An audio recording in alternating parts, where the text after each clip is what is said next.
so cool. How do I look, Sean? Ridiculous. Aw, you're jealous because I'm cute. Honestly, yeah.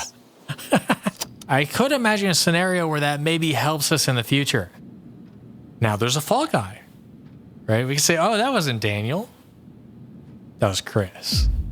She is not welcome back. Claire needs to learn how to cry. You know what I mean? This all seems very unhealthy. I know life has been tough on you the past month. Yeah, no Bless your souls. dumbass. Hi, welcome back. I am Brant, and this is my YouTube channel. Today, we're playing Life is Strange 2 again. Hey, you know, it's been like 2 months since I last played it, so bear with me. I think I said the same thing last time, pretty much. It's been a little while. What happened last time?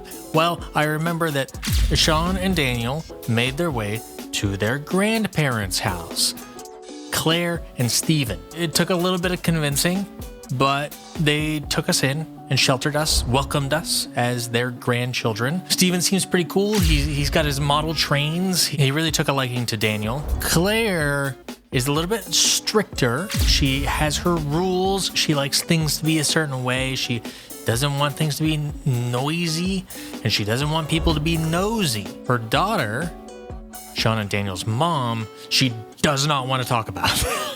They're just off limits for some reason that I'm sure we'll find out before the end of the game. In fact, she doesn't even want you going near her daughter's room, or, you know, asking questions about it, or talking about it, or thinking about it. She just really closes herself off the moment any sort of discussion goes in that direction. Meanwhile, we've basically been instructed to shut ourselves off from the outside world. Don't be on the internet, don't go outside, lay low. Except at the very end of the last episode, we heard Chris outside setting off fireworks from Captain Spirit.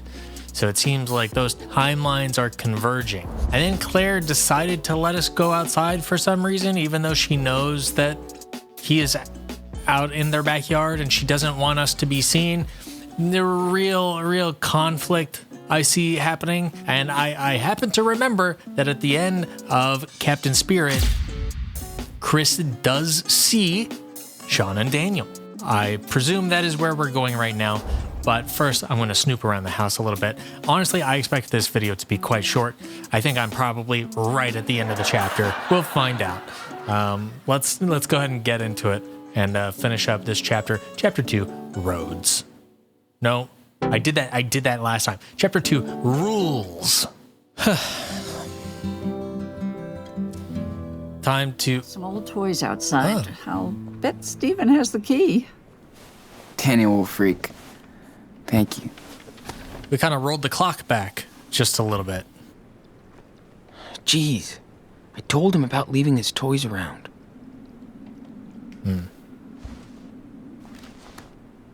There we go. Everything needs to have its place.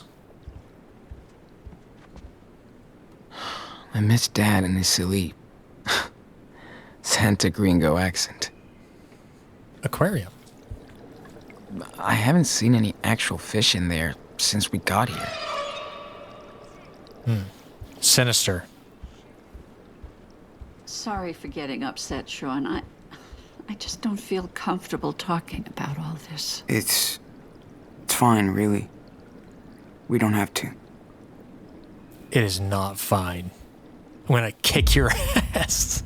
You're not the only one Karen hurt. Yeah, maybe you say that out loud to Claire, so she understands that you're dealing with it too. Hey, What up? Claire. What's on your mind, Sean? Oh, I've got some options. Let's start for how long are you married for? Sure. Let's get to know you better. How long have you and Steven been married? Oh my. 12 weeks. Forever. What a good forever. Almost 40 years. Wow. Man, that's more than twice my age. You both were married during Y2K. Thanks for making me feel even older. Yeah. I assume you must have a girlfriend or... Not really. There was somebody we... What is Daniel doing in the background? He just kind of scooted back there and peeked around the corner. Also, there is absolutely a fish in that aquarium. I can see it right now.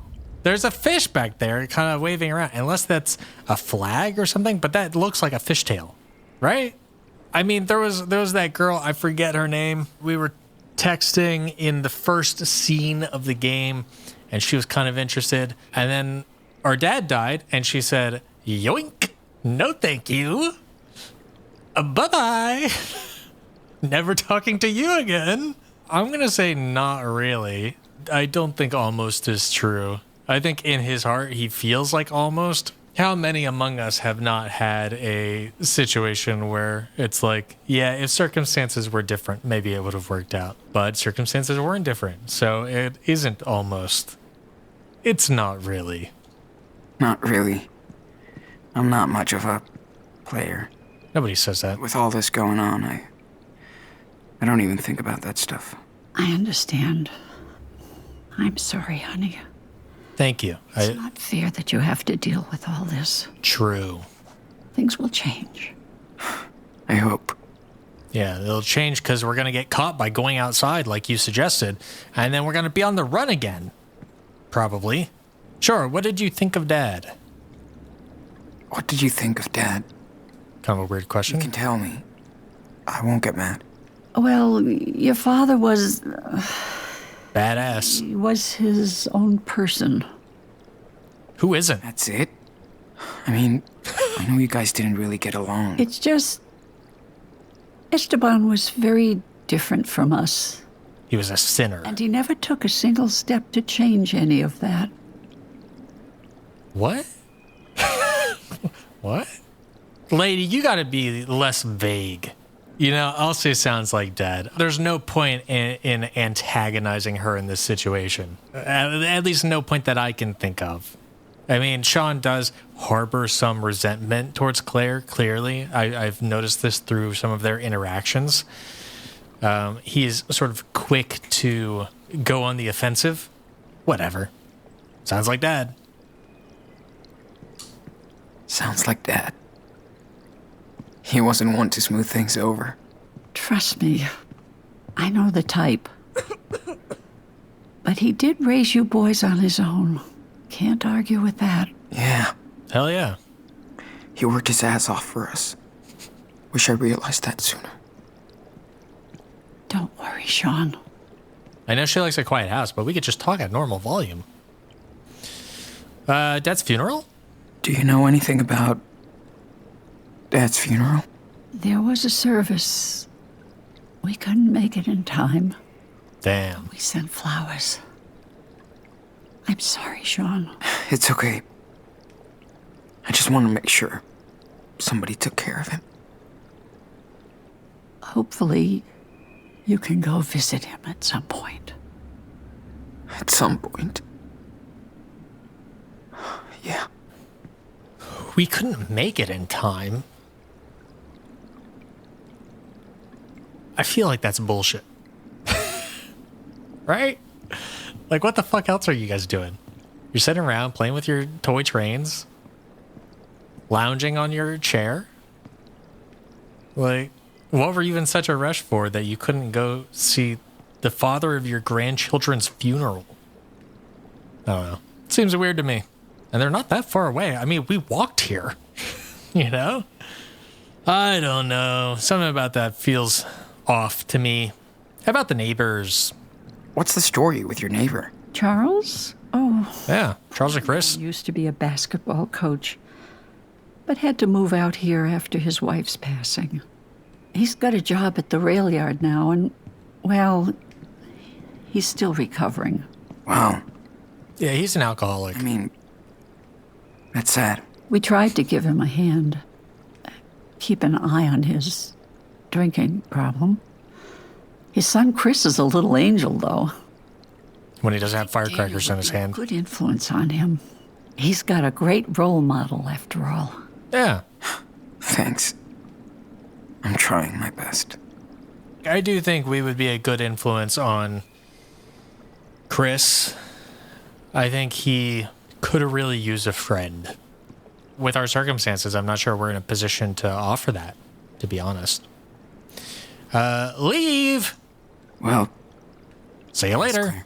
You are very welcome. Okay. It's always a pleasure to speak with my grandsons. have you ever seen any actual fish in there? Never. I saw one earlier. I promised to you.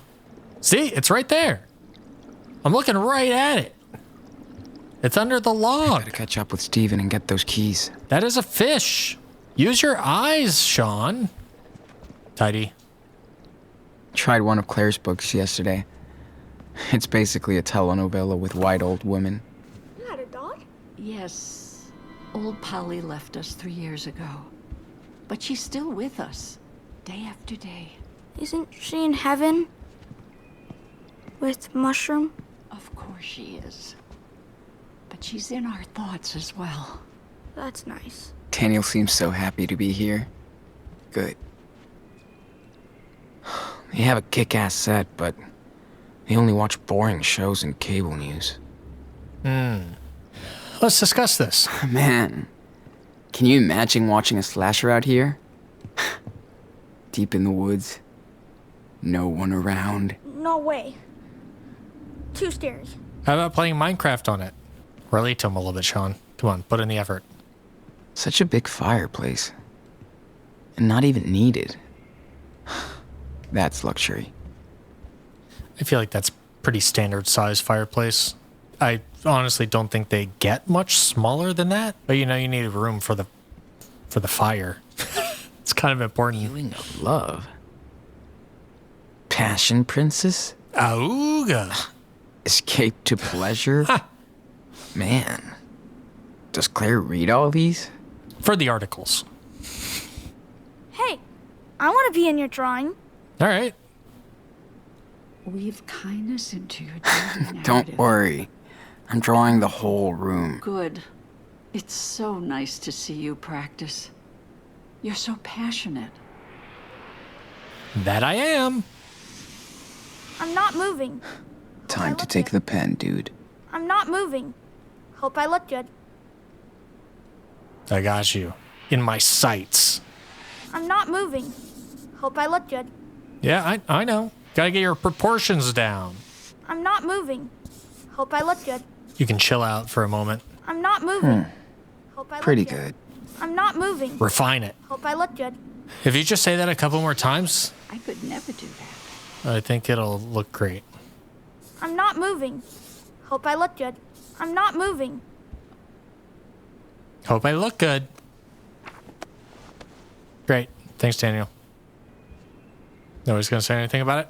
Okay, cool. Ship in a bottle. This looks cool. Yeah. Too bad it's broken. What happened to the ship? Oh, that thing? Stephen made it years ago. But it fell, and he doesn't know how to fix it. That's sad. Looks pretty cool anyway. Yeah. Well, it's life. It's a depressing ass observation. Yeah, everything falls apart and nobody knows how to fix it, and then it just stays there, broken, dead. That's life, though. Whoa. Look at all these decorations. That's so cool. Oh, so are you excited about the tree, Daniel? Of course I am. When do we start? I'll get it this weekend. Promise. Claire and Steven are super kind to us, but a bit smothering. They just set a deadline. Claire mentioned something that's going to happen this weekend. I doubt we will be here when it happens. Give us something to look forward to so that way they can take it away from us. I don't know how, but I do suspect it's going to be somebody's going to spot us. Tidy, please. Clean kitchen equals clean conscience. Honestly, I could just play a game that's walking around finding stuff that's out of place and putting it back into place. I enjoyed that process quite a bit. Fair point. Never really thought of it that way. She must be reading a scientific paper. Think I need a handy assistant. Can you hand me the glue in the cupboard behind me? Sure. Hold on. I did not mean to come in here. Anyway, bye. I didn't want to progress things quite yet. I've got other stuff to buddy. look at. Probably should have looked at that before I put it away. This is fun every once in a while, but it gets old every other night. Sure, I bet. Claire can draw pretty damn good. Well, yeah. Guess it runs in the family. Wait. As I was drawing, Claire just said, I could never do that. Gee, I could never do that. Like she doesn't have an artistic bone in her body. And we look here, and there's clear and direct inspiration in artistic style. She clearly has a realism illustration style, so I think she's just a liar. Because that's great. That raccoon is fantastic. What's even the point of having so much crockery? The hell's a crockery? I get why they love their town so much. I don't. It's kind of cute. Oh, okay. Sure. I don't know when Daniel will be able to go back to his school. Shapes. I love going to shapes class. I better catch up with Steven and get those keys. Get 'em. It's going nuts in here. As always with Claire, I can't really tell if this is cute or bossy. Dear husband, if you do laundry, please follow these simple rules. Do not mix whites and colors, ever. Use 1 cup of detergent, red box, for each load. If you wash my clothes, use the delicates cycle so you don't ruin any more of my clothes. Love, wife. If she wanted to be pragmatic, you don't need all the extra words. You just include the bullet points. You don't do the dear, you don't do the love, you don't do the follow these rules. You just do the bullet points. And you cut out all the fluff. Just simple instructions. That's pragmatic. This feels a little passive-aggressive. But I don't know. Maybe they have a rapport that I am unfamiliar with, that I'm not privy to, and maybe this is part of that. That is certainly possible.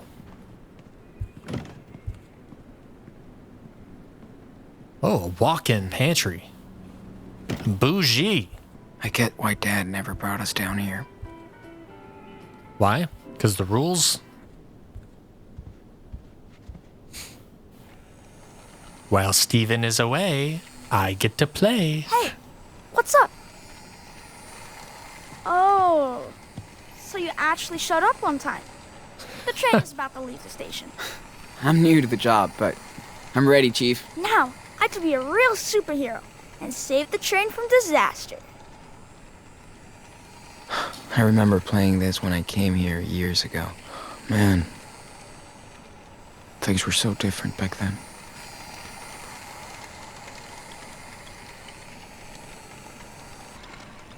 This model is so Ding, ding, amazing. ding. Yeah, Grandpa says it took decades to build.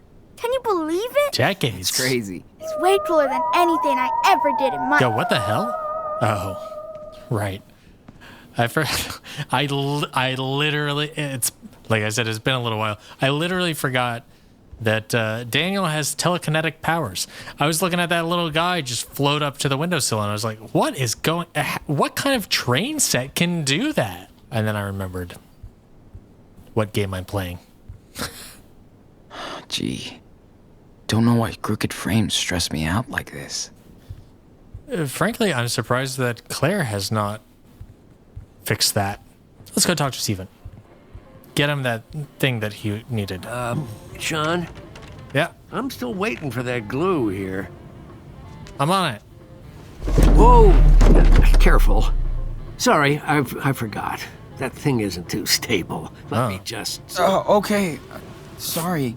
My fault. Final destination as house. Me, but I'm a lazy old man. Hey, can you close the door?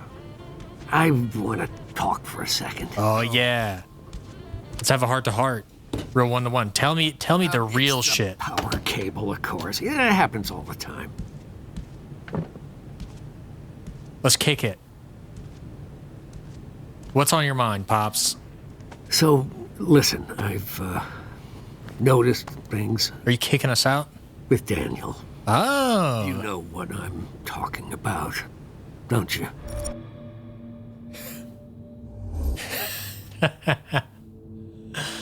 This is a trap. This is a trap. Why would I tell the truth? Because what he's probably talking about is that he's probably going to be like, I've noticed things with Daniel. Daniel wants to know more about his mom. But if I say tell the truth, I'm going to be like, oh, so you've seen that Daniel has telekinetic superpowers that no other human in the history of humanity has ever had before, huh? Pretty cool, huh? And he's going to be like, what are you talking about? That's not what I was saying at all. It's a trap. I cannot possibly fathom the harm in hiding the secret. Because if I hide the secret, and then Steven does, in fact, say, the boy's got powers, then I can go, okay, yeah, you're right. I mean, hopefully if I pick hide the secret and Steven says that, I don't keep like gaslighting him and telling him, no, of course not. So like, I do want to tell the truth, but I think it is prudent to not. Stay locked in. I think what'll happen if I tell him the truth is he will be confused and concerned for my mental health, or worse yet, he might see me as somebody who fabricates lies. And that would not be great for my character to have a reputation for. So I'm gonna hide.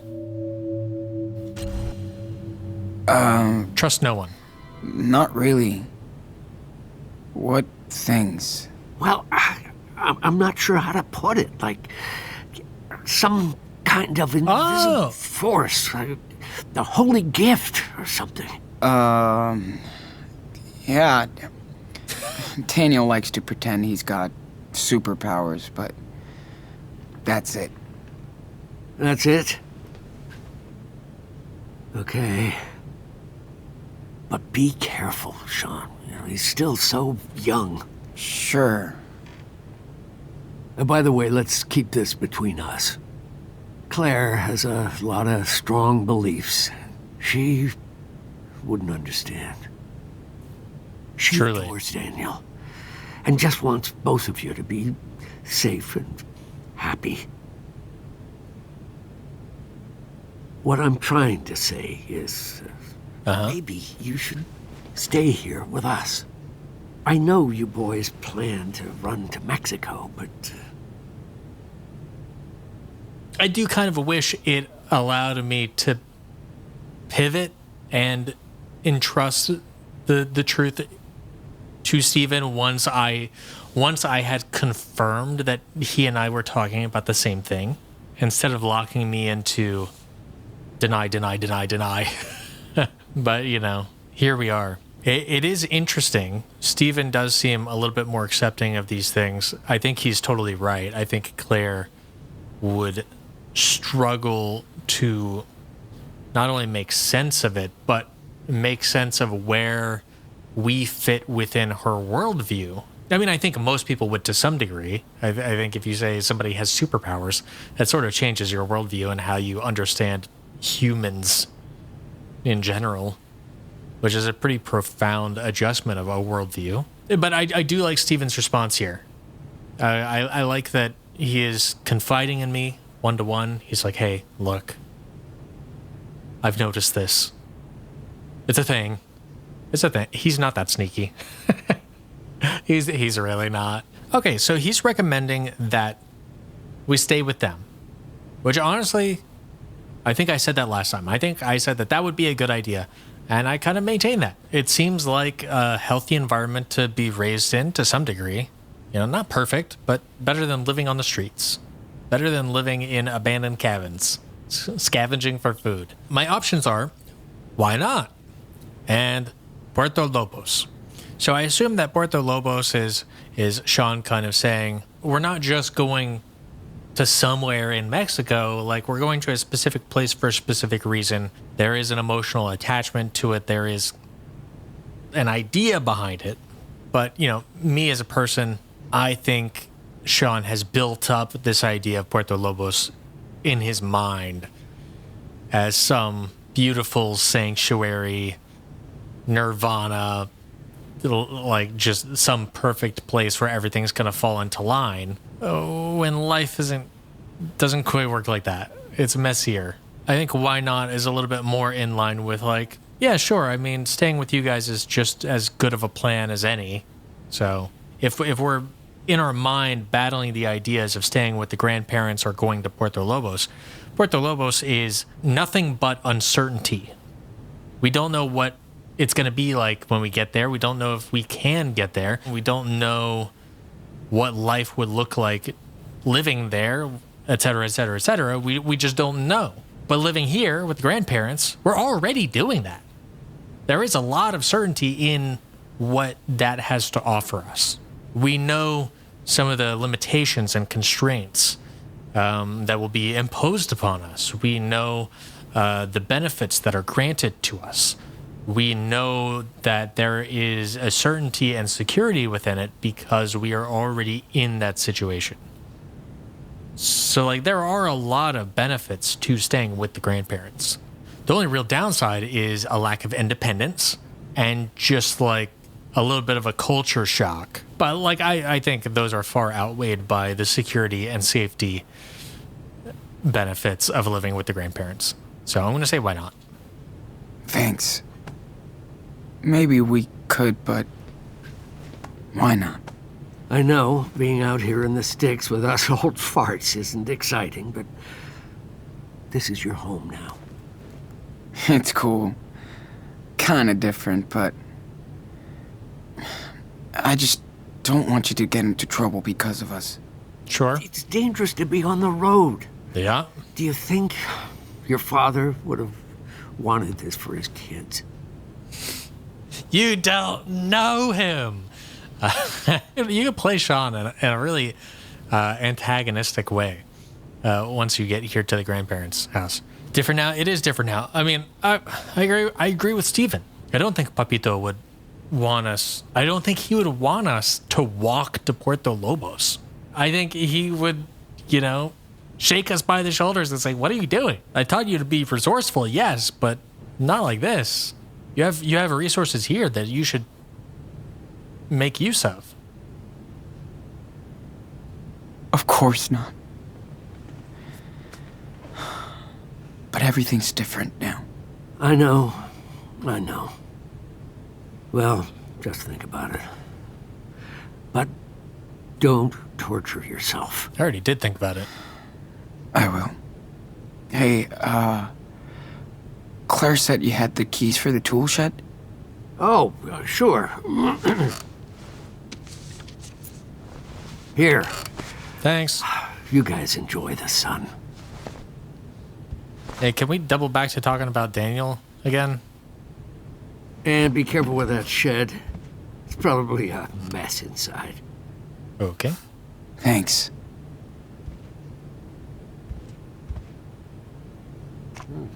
It's good to see you in my lair. You were afraid to come in here as a kid. Really? Why? No idea. You're a big boy now. Kids are just like that sometimes. Take a look around. I won't eat you. Cool.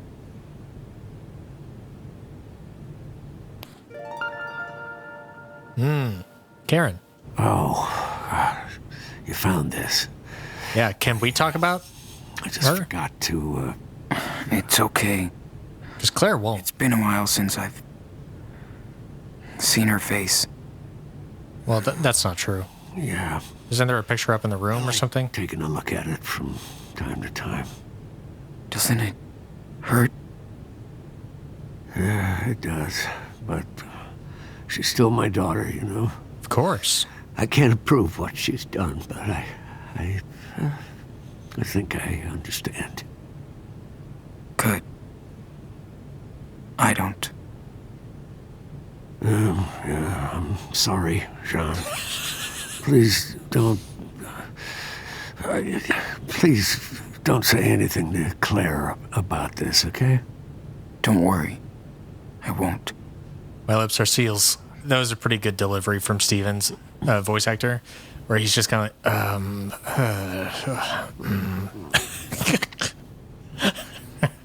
Where he's just like, he's trying to find the words and he's a little uncomfortable and didn't expect to be having this conversation, but also there's a lot of like emotional baggage tied up in that topic. It was good. It was good. This is actually really interesting to me because I feel like so often, especially with older generations, but maybe not exclusively, I feel like so often men are portrayed as having difficulties accessing their emotions and difficulties communicating that to other people and being vulnerable to other people. And this is a little bit of a role reversal there. Claire is totally shut off. She's unwilling to share in that grief. But Steven seems to be a little bit more accessible. And I really like that. I think that's cool. Unfortunately, I think it makes Claire quite a bit unlikable as a character, just for me personally. But Steven I find very likable, in part because he's so approachable and because he's willing to have these conversations. Even though he didn't go very deep into the conversation, he was at least understanding of my curiosity and my interest. And, you know, he gave me as much as he could in that moment. It's good.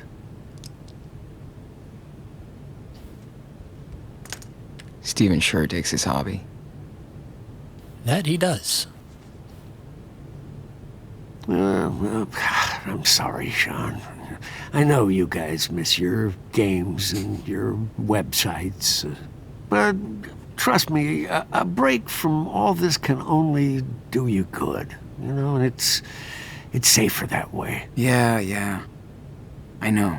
He's kind of got a point. Them doing a bit of a internet detox is not a terrible idea. But if we're talking about OPSEC, like, I don't think keeping them off of websites and video games is necessarily keeping anybody safer. It's not like the cops are going like, okay, we're looking for 2 kids. By investigating their living room, we found out that at least one of them plays Minecraft a lot. So we're going to go through the IP logs of every user who logs into Minecraft. We're going to find which ones are in the state of Oregon, and we're going to kick down the doors of every single one of them until we find this damn kid. That's not how that works. They're just not going to do that. I understand some level of don't get into contact with people who you know, but I don't think you have to detach yourself from the feeling like you're a part of a larger community, feeling entertained, feeling whatever. I think that's fine. I think this is maybe a little overly strict. Who knows? I think it's only been a couple of weeks at this point, right? So maybe after a couple of months they loosen up a little bit. They're like, oh yeah, you could play games for a little bit. How come you have a disco ball? Are you, like, throwing parties and stuff? No, this is a souvenir, you know. I actually met your grandma during a disco night. Wow. Believe it or not. Claire told me you guys have been married for, like, 40 years, so it kind of makes sense. That sure was a long time ago, but we stuck together, you know, through thick and thin. Takes a lot of work, I'm sure. Call me old-fashioned, but I think that's how marriage should be. Valuable lessons. Look at this cut mat. Nice. Put a little... Man, What's who this? did this? Oh, it was our neighbor's son, Chris. Ah, Yeah, I helped him and his dad build that treehouse. Why are you holding a fire sword? I'm not sure. You know, that kid sure has an imagination. that's cute. Wow. Is that you? Yeah, that was taken when I retired. The mayor came to congratulate me himself. That's awesome. Yeah, really great day. I wish you'd been here. Yeah, would have been nice. 40 years of service. Stephen Reynolds. Oh, damn. This thing is cheap. It's not made in America, of course. That's a manufacturing problem. We don't have the manufacturing infrastructure to make a lot of stuff in America. It's a real issue. We've outsourced that kind of expertise for long enough that we can't really sustain it too much ourselves. Was he like a firefighter? It looks like fire department. That's cool. Honestly, that makes a lot of sense with this dude. I feel like I could see him in that role. One last check. Want to talk about Daniel again? Nope. Okay. I do regret that decision a little bit. You are, Sean. Got the key? Hey, I have to go out and run some errands. She's going for a walk. Could you do me a big favor? Do you know how to work a washing machine? Since I was about 8. Of course. Can you throw in yours and your brother's clothes after the next load? They're in the bathroom basket. Totally, yeah. No problem. Thanks so much. Feel free to keep on tidying your stuff, too. It's good for the health to keep the house clean. Definitely. Daniel can help. And remember, for your own safety, no phone and no internet. I know, boring rules. Don't worry, Claire. Hey, Daniel! There's work for you. No. I'm busy. Busy my ass. Come over here. You gotta find me first. Jeez. Okay, a little hide and seek. So Claire is going on her walk, and her walk brings her over to Chris's house at the very end of Captain Spirit. I get that he's sick of all this shit, but why are we playing this game? Hey, have you seen Daniel? I just walked out of here. Hiding somewhere. Running away from chores. I can relate. Sorry, Sean. He's not in here. I swear. Yeah. Well, thanks. What do you want to bet Daniel is hiding in Karen's room? The one place he's not supposed to be.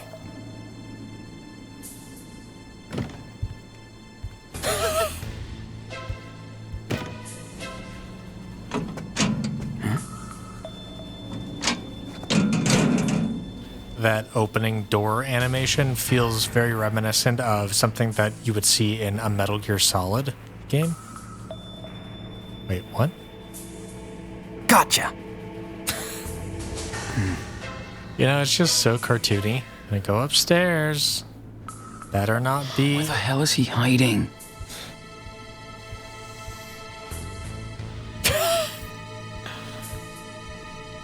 Using your superpowers to lure me in, huh? The whole week locked up in the house.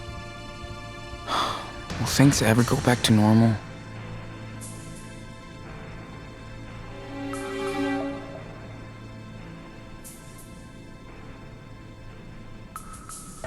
Probably not. To answer your question, probably not. Oh, Might be.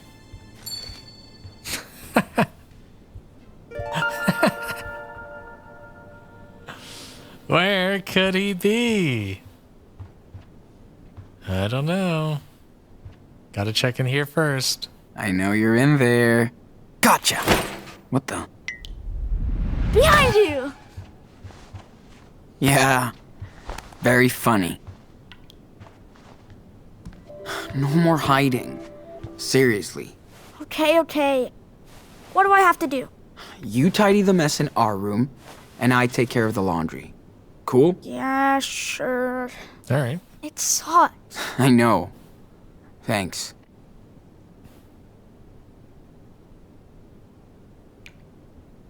Oh, these are the clothes. For some reason, I thought they were already in the laundry room. Coming through.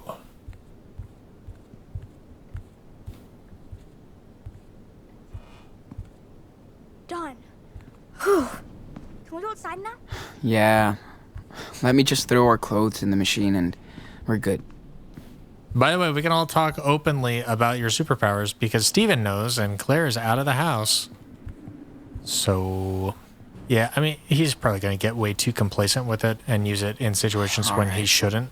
Time to take care of that laundry. Because I didn't stop him. Thanks, Claire. Better be careful with it. But I also just do think that he needs to maintain his practice How many programs does this thing have? Okay. It will do. I just realized something. There is a moment at the end of Captain Spirit when Chris falls off of the treehouse, and right before he hits the ground, he stops midair. Ah!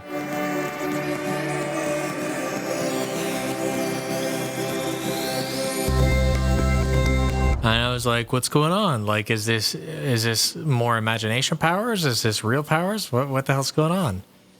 Meanwhile, Daniel over here keeps using his powers, and we happen to know that Daniel and Sean are going to be outside at the end of Captain Spirit. So I think it is almost certain that Daniel is going to use his powers to save Chris. And Chris is going to react in a way that will blow our cover. That feels like a likely turn of events. I guess What the hell are you doing? What? Are you talking to me? You know what, dude? We're not supposed to be here. Who was it? I don't know. Some kid? It was just a prank, Sean. I know. Just be careful, okay? Don't worry. Why is the lighting broken on this? Uh-oh. I thought Sean was talking to me for a second. Just turn the light off. What the hell are you doing? Damn, chill out. Electricity doesn't grow on trees, buddy. Careful! Sean! Shit. Got you, Seriously, man. What? pussy. Asks to left. No. Can we go out now? I'm so ready. I literally don't know what happened that they were reacting to. I was too busy looking at that. Oh. Hey, do you think you can fix that? I'll allow this. Gee, that's pretty small. Oh, no. Oh, no. I just realized if he overexerts his powers, he might break it. Oh, I hope he doesn't do that. Let me try. Don't break the bottle. I did it! Yo! Check out the sail. So this was Mom's ship? I don't know, man. I guess. This was maybe a dumb decision on my behalf because I'm leaving a paper trail of his powers. We talked about it earlier, and Claire is going to notice it at some point and be like, what the hell? Who fixed this? How is this fixed? What? And there are not many logical explanations for that fix, but we could just say, hey, we put in a team effort and we figured out how to fix it. Don't worry about the details. We got it fixed. Maybe we could play it off a little bit. But I just, it seemed like an opportunity to do something nice and rebut against Claire's depressing outlook a little bit. I don't know. Choco Crisp. Of course he begged for these. Can't really blame him, though. I don't think I saw those last A time. month on canned food. Okay, I think it's time to go. Confront our destiny. Right. Time to see the sun again. We're going to find Chris out there. Okay. Time to burn off some calories. What do you say? Haha! Yes!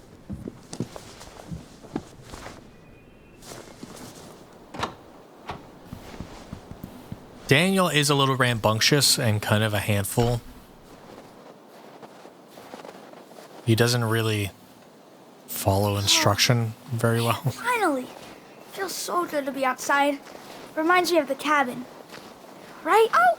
Ow! Yeah, let's shh. Shh. What did Claire say? Oops. You're right. Sorry. It's okay. We just have to be careful. We have to be mindful. In my heart, I wanted to ow and howl with him because, fond memories, bonding, but we do need to be careful. Now, unfortunately, I know because of Captain Spirit that it doesn't matter whether or not we ow, we're gonna encounter someone else quite soon. But, best practices. Let's instill those when possible. So is that Chris's house over there? Yep. This place is actually kind of nice. There's the treehouse. Wonder what it's like in the summer. Check it out. Yeah. Cool. It is pretty cool. So that's the treehouse Steven helped out with. Yeah, Pretty awesome. that it is.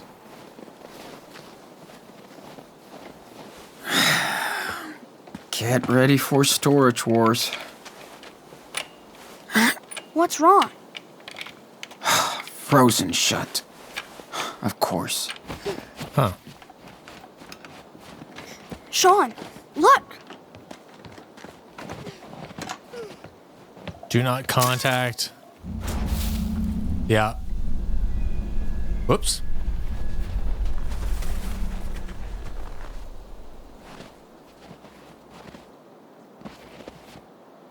Hey. Oh, he might believe he had those powers. It's like the end of Donnie Darko.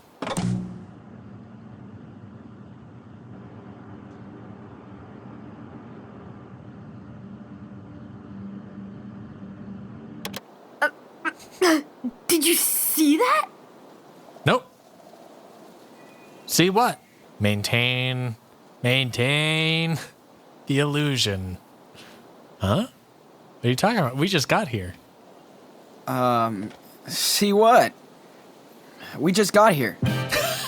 Are you okay? Yeah. I didn't see anything either. Oh, okay. I just fell down into the snow. Dad says I'm kind of clumsy. Feel kind of bad for Awesome him. costume. Who's your favorite superhero? I love Power Bear. Oh man! I have the Mega Power Bear. You should check it out. Dude, that's so cool. Chris, oh God. Look, I am so sorry. Uh-oh. Okay, Dad, I'm fine. I promise. Is he gonna recognize us? sure. Listen, I shouldn't... Hey. Do you know them? It's okay, Dad. They're cool. He loves superheroes, even Power Bear. Ah, gotcha. Charles? Hey there. Good to meet you. Are you staying with the Reynolds?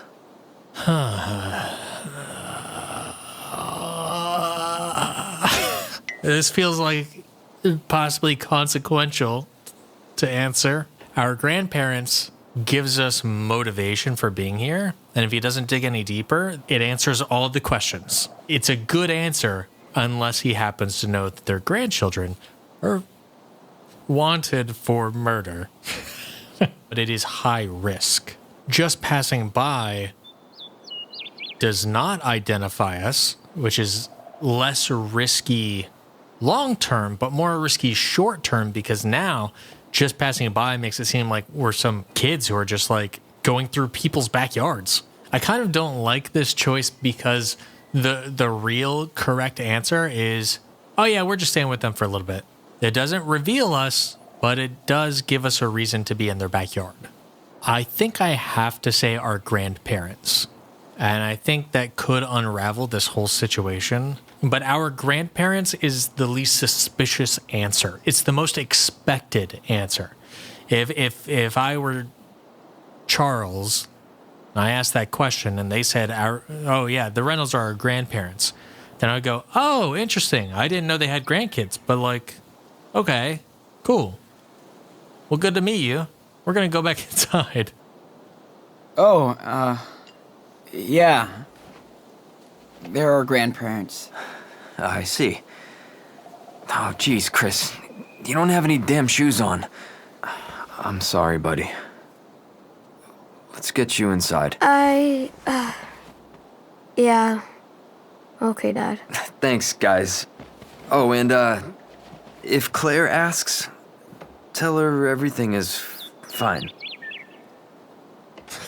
Is it? This is like a surprisingly tough one. Because sure is the path of least resistance. It says, okay, I hear you loud and clear. I'll be sure to tell her. And then they go inside. We go inside. Everybody lives happily ever after. Except for Chris, who continues living with his abusive, alcoholic father. It does push back on the narrative he is trying to establish, but now I feel like he has ammunition. Charles knows who we are. If we start scrapping with him, things might escalate, and then we'll get found out in some way or another. Okay, so this is a little bit of metagaming, but from playing Captain Spirit, I don't think it leads us down any sort of path where Charles reflects on his actions and has a change of heart. So that puts us at risk for no real gain for Chris. Chris doesn't benefit from us asking, is it? So this is one of those situations where I think you have to say, yeah, okay, man. And we can be a little bit more honest with Claire and Steven, but when we're talking to Charles, I think we have to keep him on the level. We have to keep him cool. So if we anger him, it's just going to come down onto Chris. And we don't want that. We play it cool. We say sure. Sure. No problem. Cool. See you around then.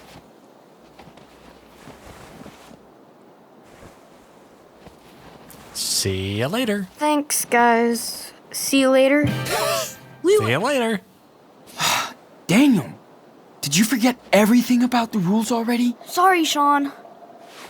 Did you want me to let him fall? Really?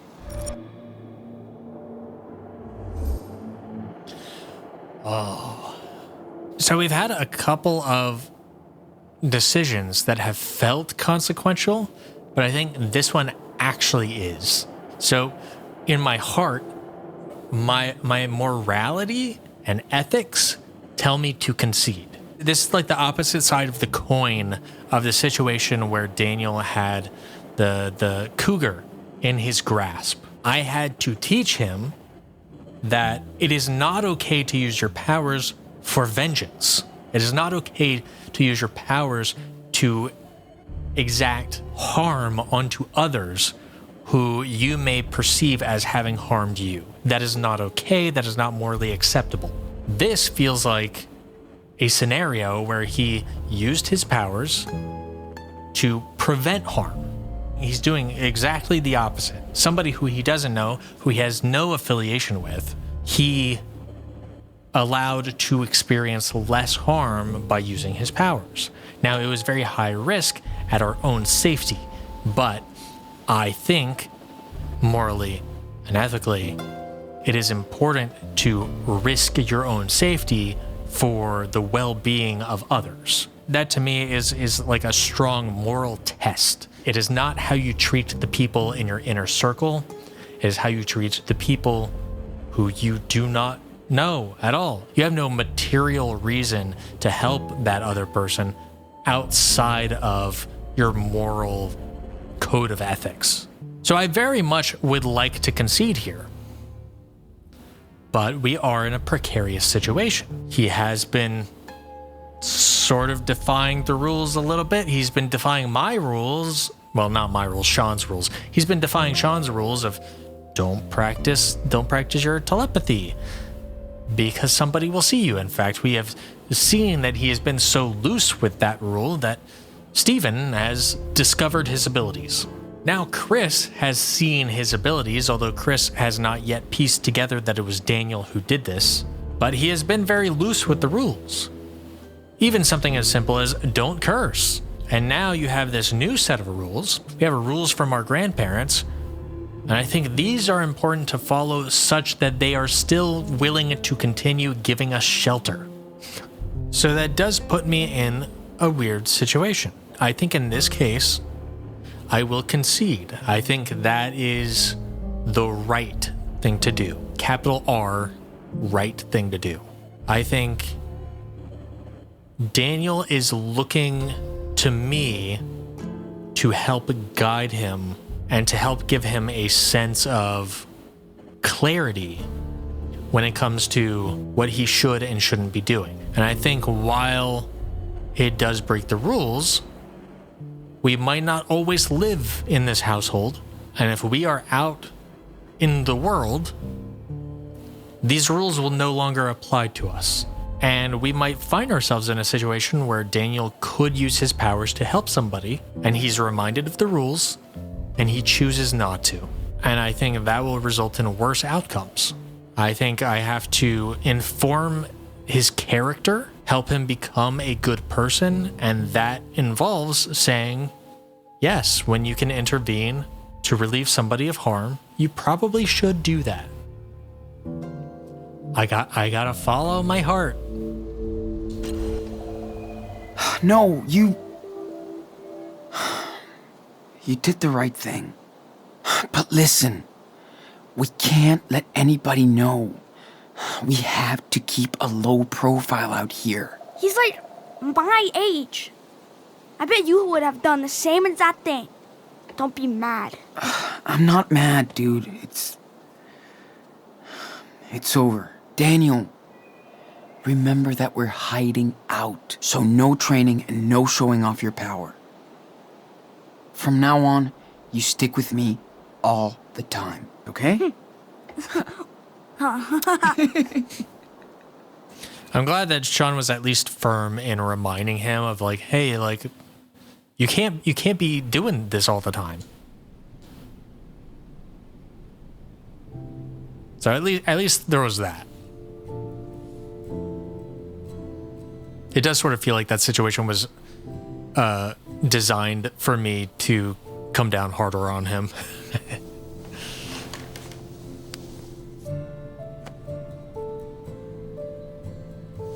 The next morning. Fuck. That kitten never listens. Ooh.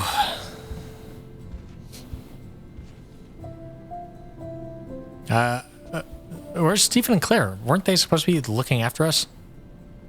Okay. Time to get Daniel at the Eriksens. I'm surprised we didn't get a scene where we talk to Claire or Stephen about running into the Eriksens. Daniel didn't give a shit about what I told him yesterday. Yeah, he really tends to skirt the rules quite a bit. Oh, we got a couple new pages here. The drawing, of course. What the hell, Daniel? The first fucking rule. What was that kid running away from? And did his father see something? No. Surely not. Hey, Steven, you out here? Claire? Claire? Anybody? Steven? Anybody home? Well, looks like I'm home alone. Ah! Oh, right. Sunday morning. Claire and Steven must be Oh. I was about to say, like, what's the point of being retired if you're not going to be at home? Huh? I could just delete my browser history after I'm done. Could do. Jeez. Steven went search crazy on us. Nosy, nosy, nosy. Seattle blast and shooting. An unresolved mystery. Officer Tanaka holds press conference on Seattle incident. SPD still considering every lead, including terror attack and gang fight. Yeah, really on the ball on that one. More questions than answers in Seattle incident as friends and neighbors mourn loss of local mechanic. At least it sounds like the community is kind of on our side a little bit, just from the headlines. These articles are almost a month old. Oh, which means that... They stopped looking for us? Yeah, I mean, look, if they haven't written an article for you in a month, then, like, you're almost in the clear. Where are the Diaz brothers? Great question. I know where. I blacked out, says main witness of the Seattle blast after leaving hospital. Whoa. That's not the neighbor kid, right? The neighbor kid's dead. Probably. Seattle protests SPD to hold awareness workshops on racial bias. Yeah, okay. What the hell is this? Had no idea Steven could fall for this bullshit conspiracy theories.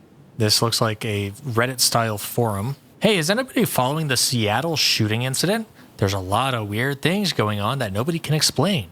1. How did the police officer really die? 2. Where did this mysterious explosion come from? 3. How did the fugitive brothers get around? 4. Why are the police being so secretive with details? Discuss. If you have an inside scoop, please post here. Skidoo68. I've been all over this. Go to fakeexplosion.url for... That's an interesting TLDR. .url. I don't think that's a real one. That's like the 555 of URL addresses. Go to fakeexplosion.url for the full story of this cover-up. The new power plant they want to build in the city is definitely part of this. Looks like they just framed the poor kids too. That's definitely what happened. They framed us. I saw that surveillance footage and there's no way that was a natural explosion. What is going on in Seattle? Maybe prepping for a false flag operation. G.H. Pimp. I read that a motel owner saw the kids and that he said the kids blew up his toilet. Jill 101.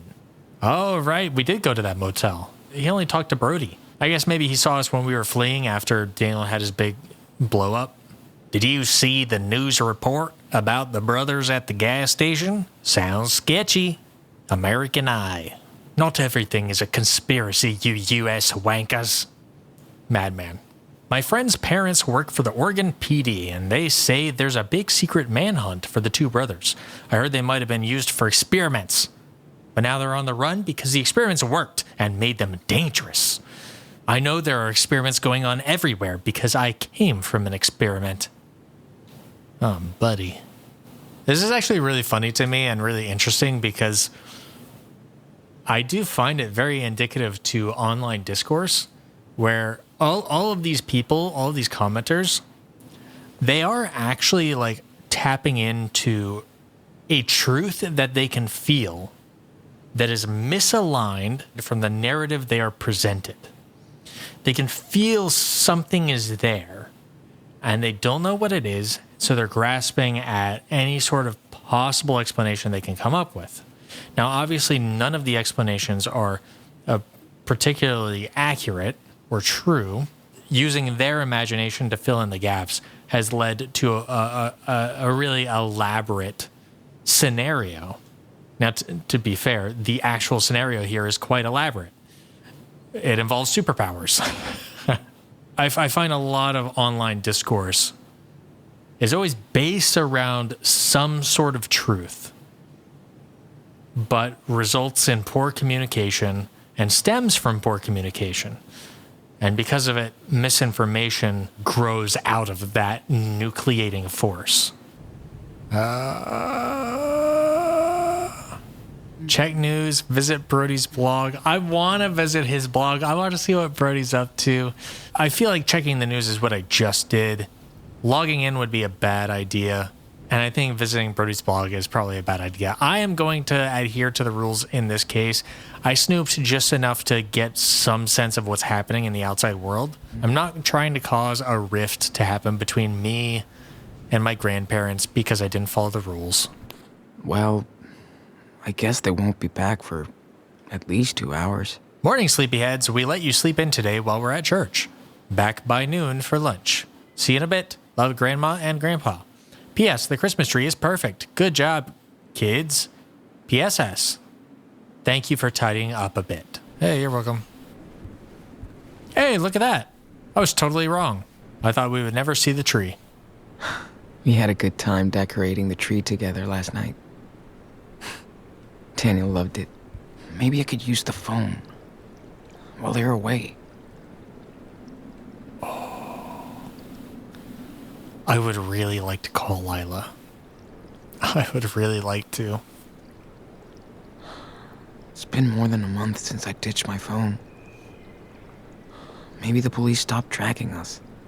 I would really like to call Lila, but I also feel like I need to set a good example for Daniel by not breaking the rules. These might all just be traps. Checking Brody's website. calling Lila. Then again, when am I going to have another opportunity to call Lila? Well, technically a week from now when they go to church again. But I don't know if I'll get to play that. Is there any way to save scum this? Because I would love to do both of those things and then rewind time and just walk out of here as though I never did it. I would really love to know, but I'm also not trying to fuck up the bag, you know? I'm exercising restraint. It's also tough for me as a video game player who likes to play as a completionist. I like to hear all of the dialogue. I like to see all of the little things. Let's get this brat back home now. So I want to click on both of those options, but I know that there are consequences to that. You know, I'm just trying to be careful. Okay, let's make it quick. Try not to be seen.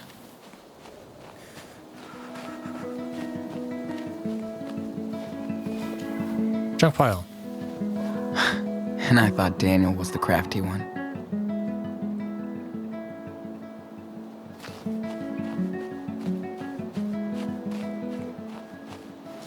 Yellow.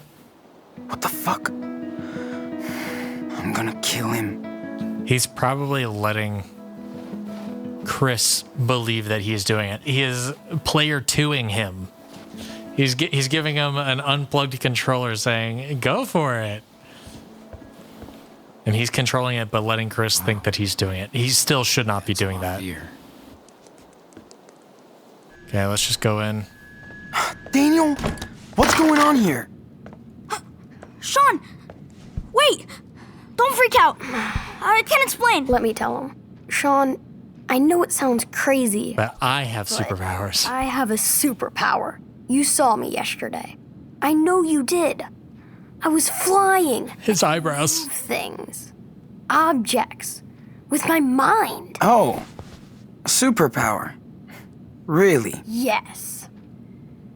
It only works when my friend Daniel is here, but it's my power.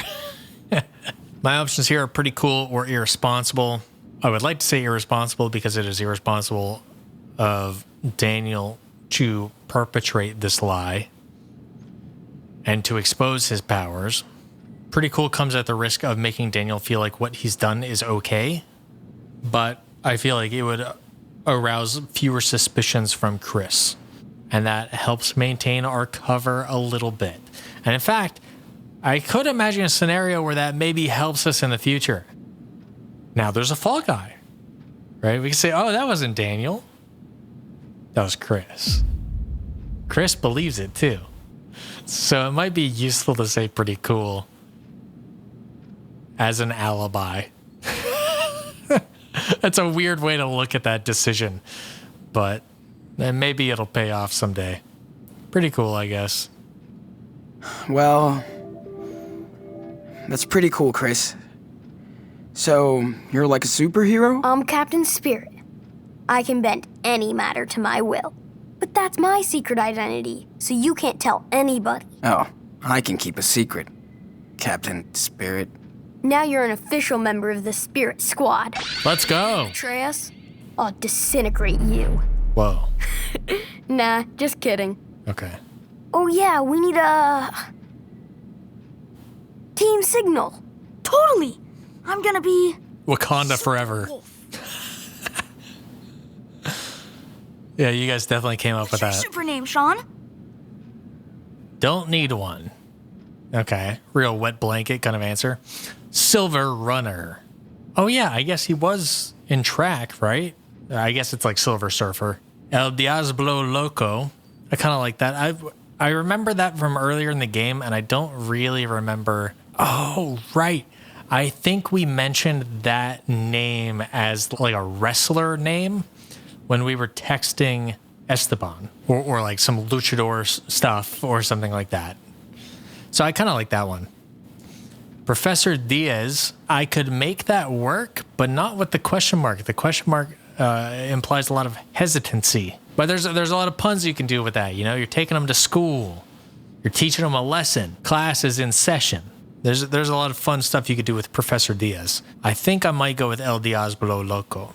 Yeah, I think I'll go with that. Just to kind of keep the memory of the dad alive, you know. I don't know. Something cool like El Diablo Loco. Sounds like a supervillain's name, but okay. Okay, guys, I think we're ready to roll. Hey? Excuse me. Who are you? I'm Sean. Oh, yeah, sorry, man. You're here for Daniel. Hey, let's make it official. Yeah? I'm Charles Eriksen. Nice to meet you.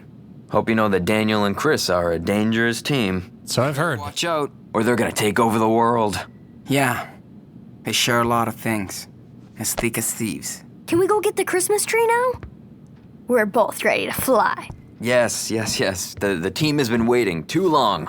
Hey, you should come along too. There's nothing going on over here. Yes! Can't wait to see all the decorations.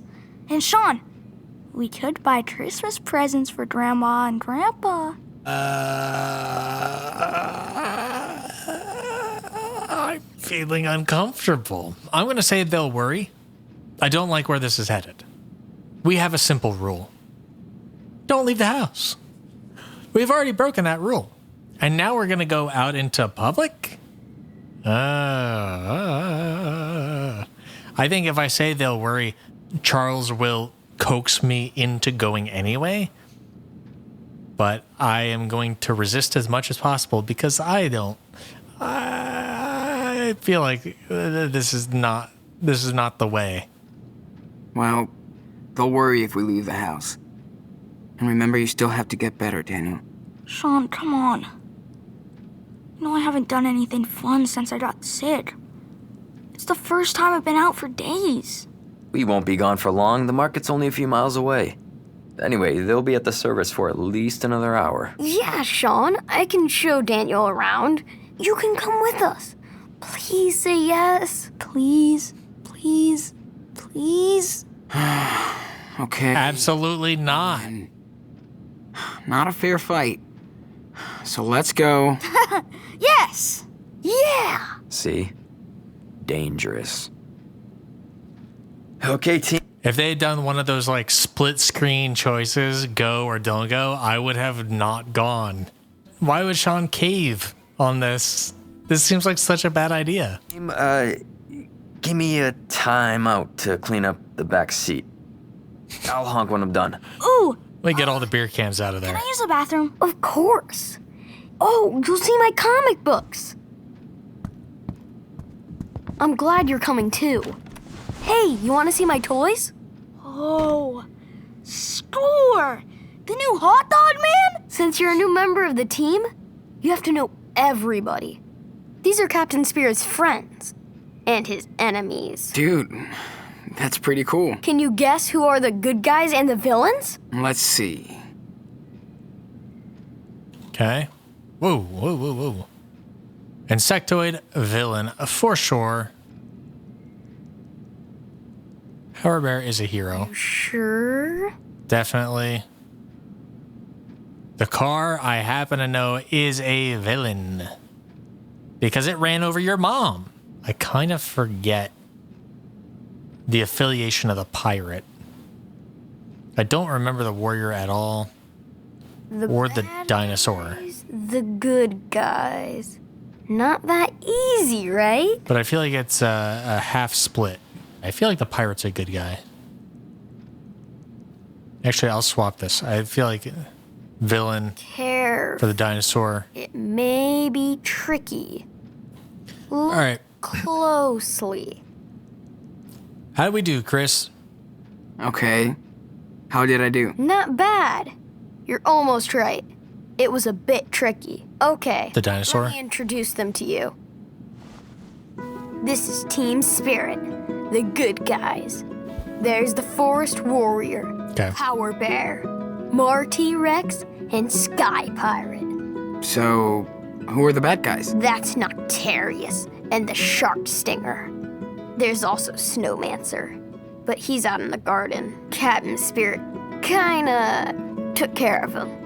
He might need a little surgery now. But they're all working for Mantroid, who is the real supervillain.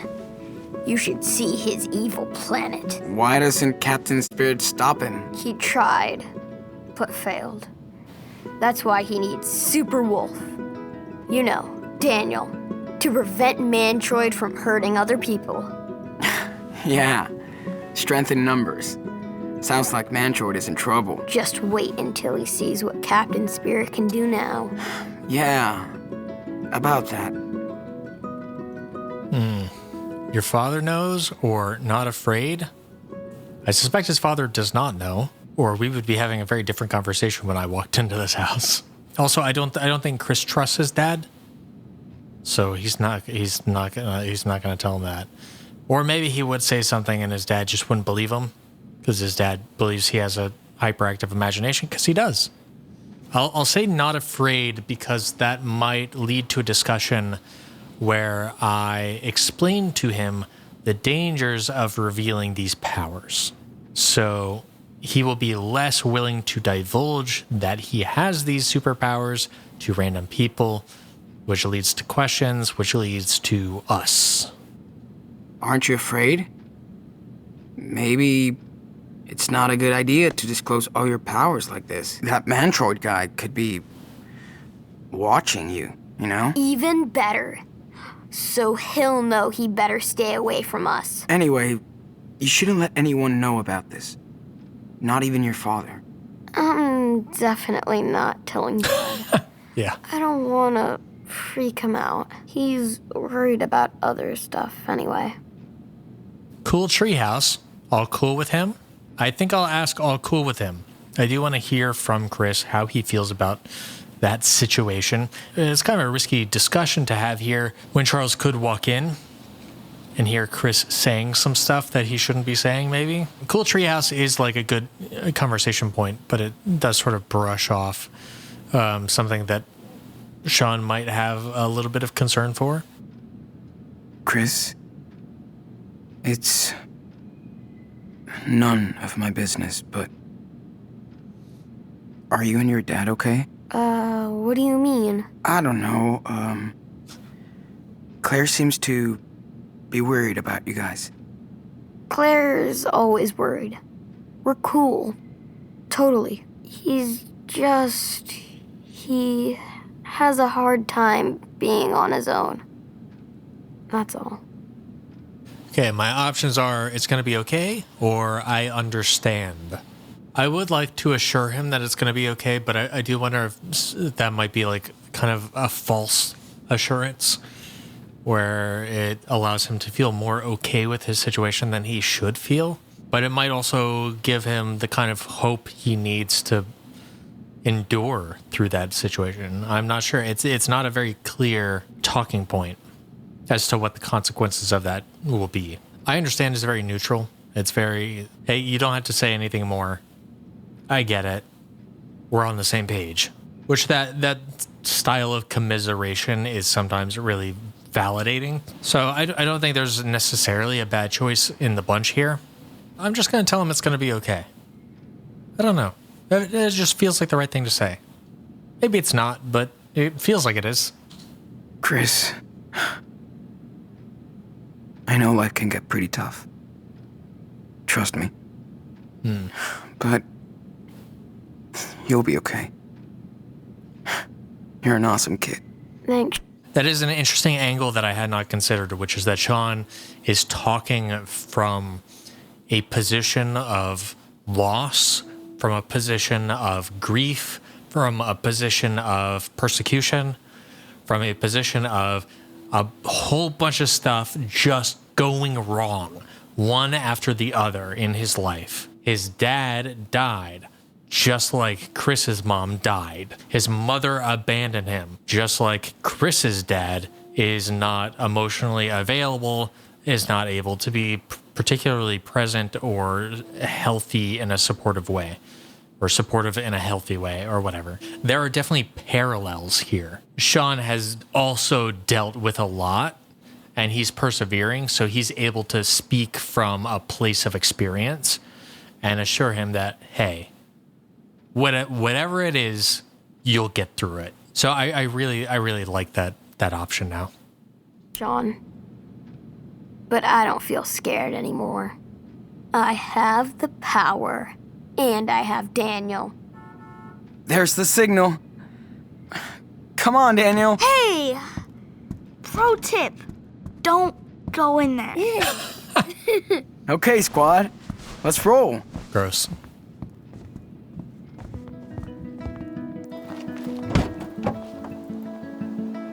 You need my jacket? I don't want you catching another cold. No, I'm good. Thanks. And don't be waving your arms around when I'm driving. Seems wildly unsafe. Remember, Daniel, don't mess around. All right.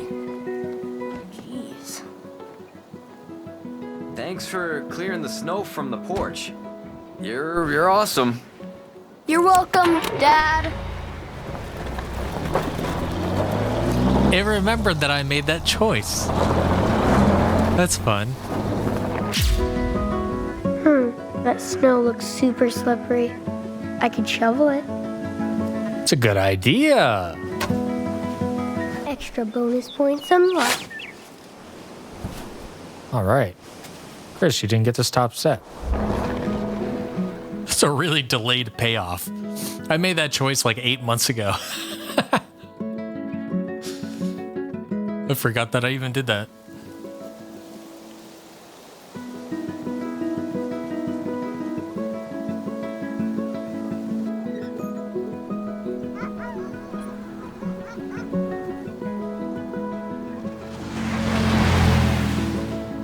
That's so dangerous. Don't do that. Especially in the snow and ice. Oh my God.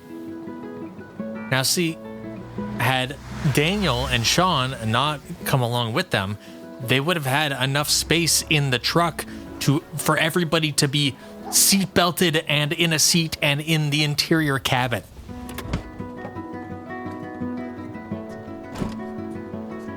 Okay, buddy. You ready? Yeah.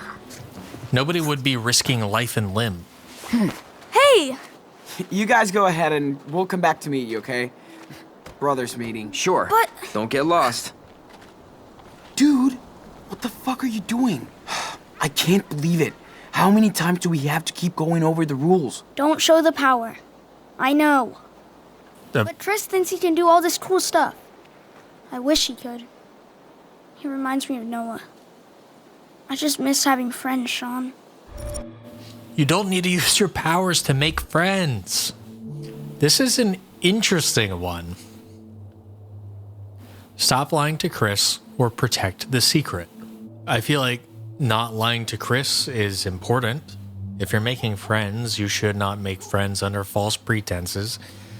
You should not allow him to believe that he can do things he cannot do, because he is in his own dangerous situation, and if you allow him to believe he has more power than he does, he's going to make ill-informed decisions.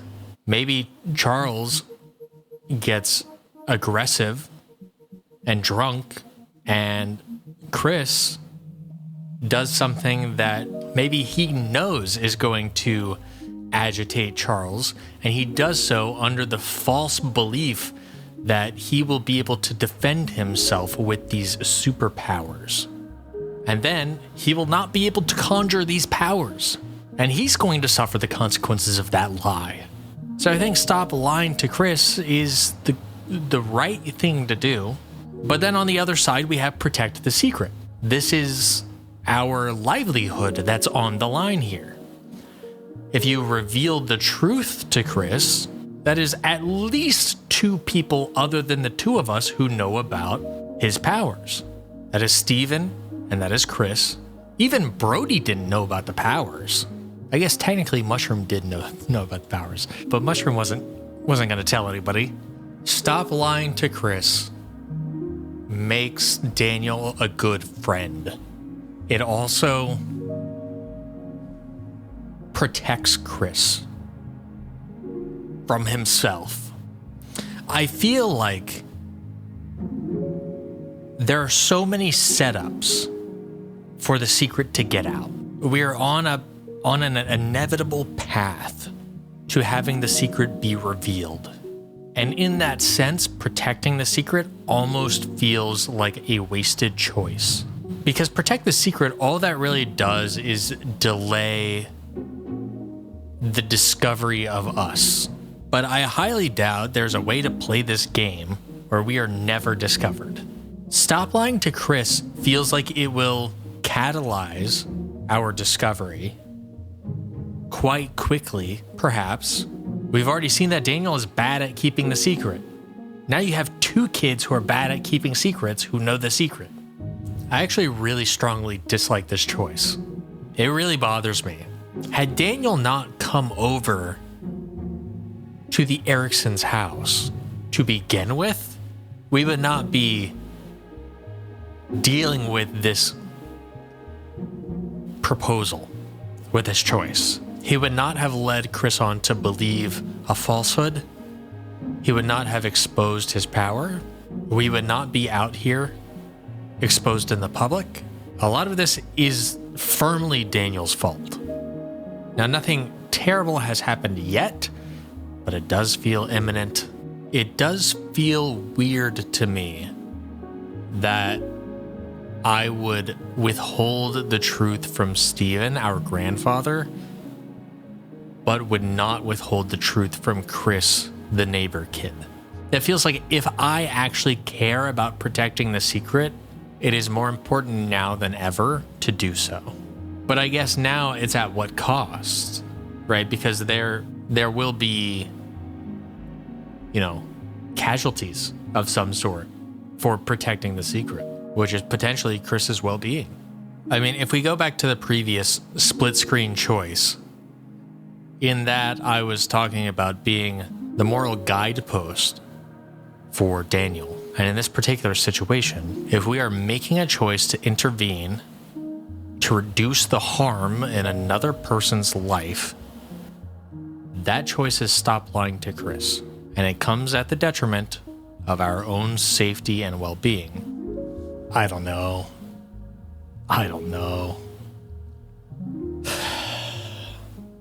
Yeah, okay. I think I feel like I know how I'm going to lean on this. I think I'm going to lean towards protect the secret, which I don't love. I think it is a pick your poison moment. I've been sitting here for who knows how long. Yeah, okay. Actually, here's the framing that has sort of locked me in to protect the secret.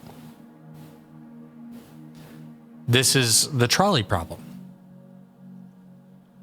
Simple as that. It is the trolley problem. Stop lying to Chris may save Chris, but only Chris. Stop lying to Chris puts Sean and Daniel in harm, and as a byproduct, puts Steven and Claire in harm. If we get discovered, and Sean and Daniel, possibly imprisoned, possibly on the run, whatever, Claire and Steven are harboring fugitives. Protect this secret really only potentially harms Chris. And maybe Daniel's moral core a little bit. But stop lying to Chris puts up to 4 people in harm's way. More collective harm comes from stop lying to Chris, unfortunately. Even though I think stop lying to Chris is the right thing from a character perspective, from a building up strong character who makes good choices in the future, protect the secret is the collective, moral, correct choice. Possibly. That's how I'm justifying it right now. That's what I'm going to choose. I don't like choosing it, but that's what I'm going to choose. Listen, I understand, but we have to be extra careful out here. You can't let people see you. You know the rules. Yes, I know the rules. Do you? But I'm careful. Are you? I only do things when it's me and Chris. Nobody sees us. Yeah, nobody but me. What if it was Chris's dad? Or grandma? Or a cop? Or Okay. I get it. But I'm careful. that's not enough. No, you're not. You have to be extra careful. All right. I swear I will. Deal. I'm counting on you, Anano. Can I go see Chris now? Yeah, let's go. But don't forget what I said. He doesn't actually listen. He's not going to follow our guidance. Trees. Yeah. Ugh. They look like giant cocoons. Creepy. Yeah, this just reminds me of that short film Treevenge. Know about this? It's like a horror thing. Dad pushed every year to get a plastic tree. But we never surrendered. Sorry, man. I prefer my pine trees That's what they alive. wrap the tree with? Yeah. You coming, Sean? Don't worry. I'll be around. Bag 'em and tag 'em, boys. How can they sell so many trees in such a small town? Hello. We'll have to tame the one we want. Here you go, Daniel. I got you a cinder block for Christmas. Looks like someone went nuts over these blocks. Too thin. You're right. We need a strong tree to protect our base from Oh, your evil cape is elves. out of control. Jeez. Daniel Snowman wasn't that creepy after all. Walking through frame. Okay. Better find a gift for Daniel quick. While he's still busy with Chris. Quiet morning as usual. Good. Whoa. Sure. The guy who painted Fine that for now. must have been seriously high. Could be. Hello.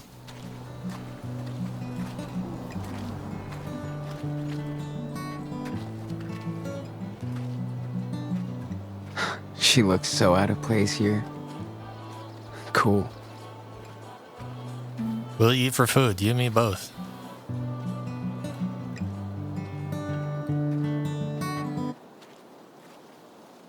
Hey, I'm poor, so I don't know that I could give you money. I got $4 to my name. It's me, you've come to take my duality wakes by midnight time. I could not see if I were you or me. Nice voice. We played a game with skillful ends, and so I asked for your demands.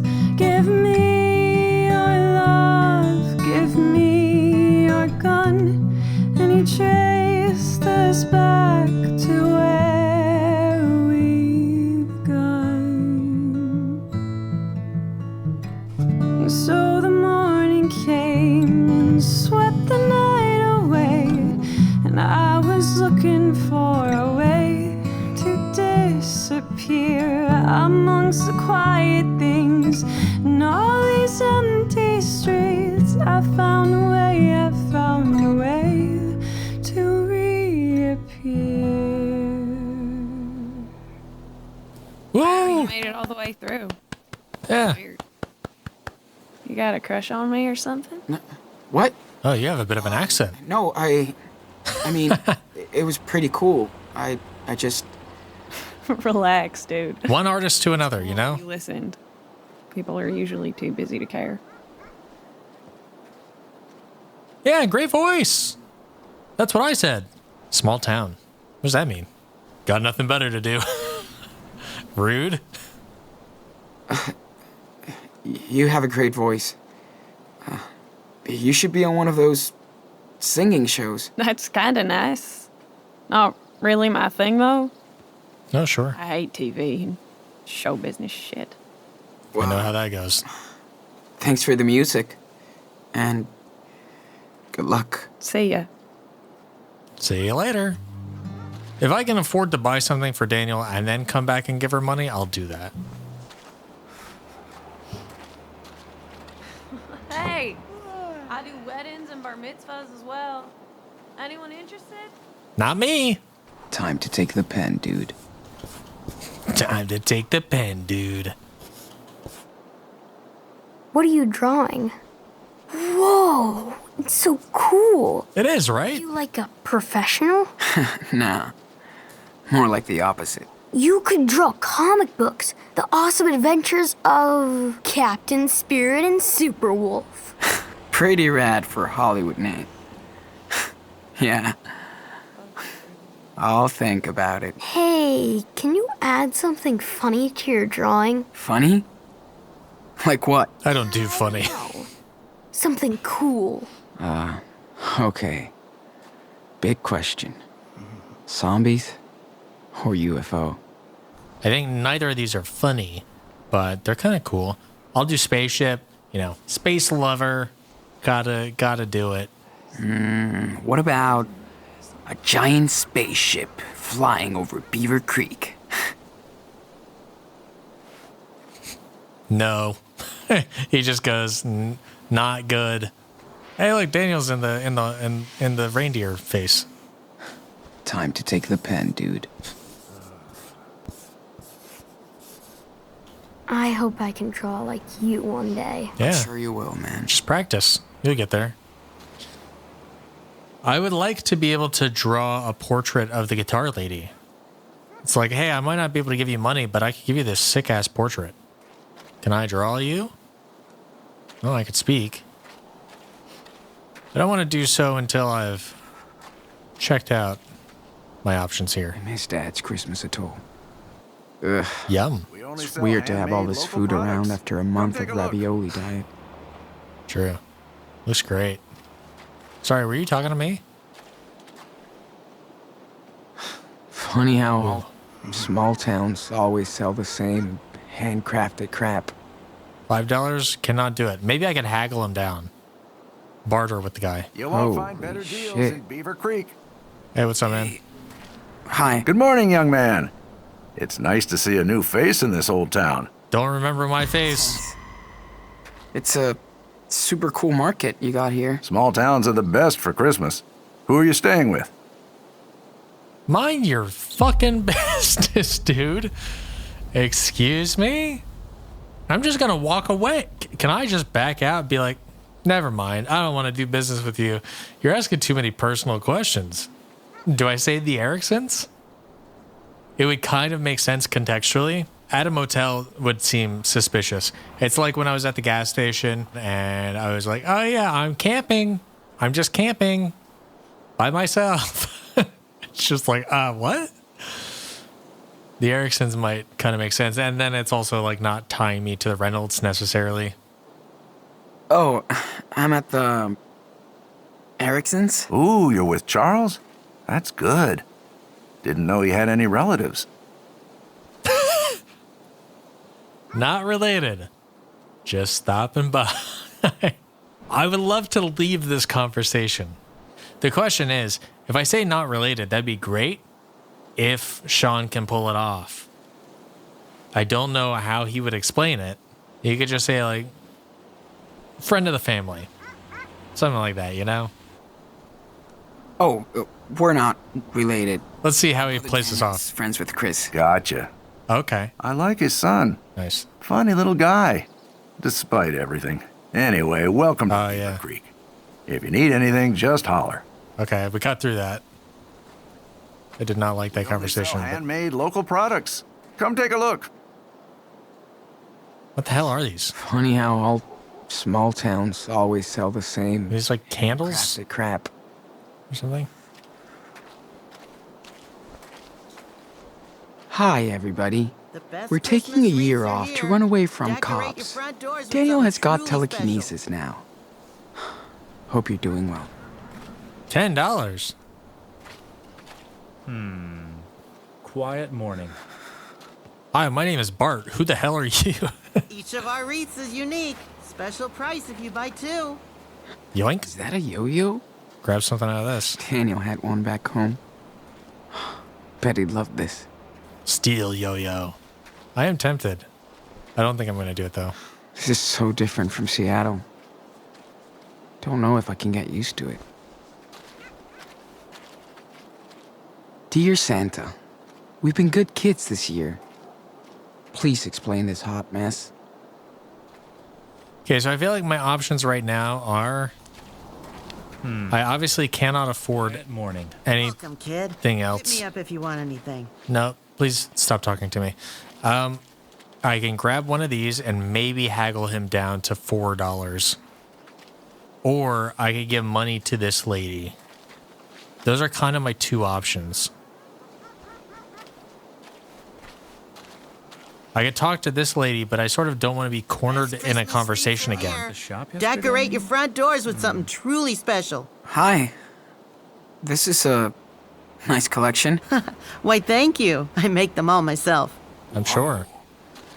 Must be a lot of work. Definitely too much for the money they get me, yes. How come? Because nobody's willing to pay much for them. Other job? Do you have another job? Obviously. Wouldn't last a month if I relied on handcrafts to make a living. The mall has ruined every single shop in town. Can't do anything about it, and people seem surprised unemployment is going through the roof. Preach. It sucks. I know. Sucks. But we can't do anything about it. Right?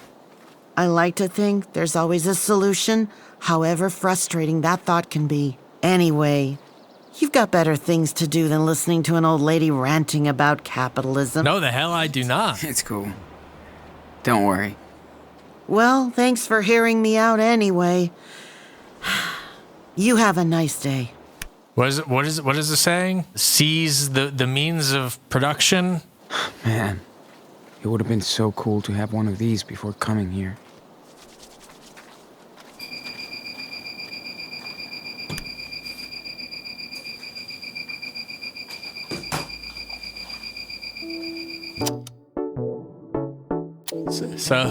So funny story. All of a sudden, my UPS starts just screaming at me in the middle of the night.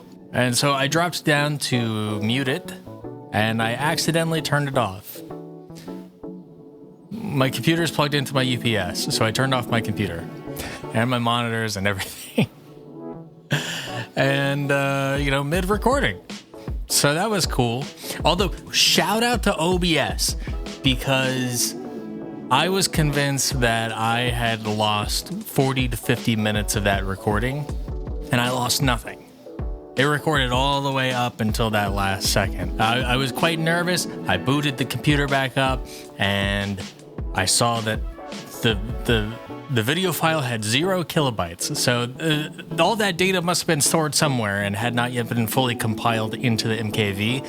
And just like a couple hours later or whatever, I checked again, and the footage was there. So no problem. But I did just go to sleep. I was like, I'm too out of it to deal with whatever just happened. I need to go to sleep. So we're gonna pick it back up right where we left off, basically. Life sure is strange, huh? There we are, back at it. We're looking for a gift for Daniel. What do we do? We have to pick the one we like. Can Daniel help, Dad? Of course he can. Awesome. Come on, no time to lose. Okay, just pick the one you like and come get me. Deal? Deal. I've never been on such a dangerous Oh my god. Yeah, these wild trees are just waiting to eat us. We'll have to tame the one we want. Charles just teleported. Holy hell. That was scary. Maybe I blocked his path and he had to We need a strong tree to protect our base from dislodge himself. That's way too expensive. Okay, so I can't even select the $5 one. That's way too expensive. Yeah, I know, bud. Everything's way too expensive. Well, if that's way too expensive, then I'm not going to be able to buy anything else. The only thing I could get for Daniel is stealing this yo-yo, I'm guessing. But I don't want to do that. Instead, I'll give a little bit of money to the singer lady. Enough cash left. I could get a gift for Claire and Steven.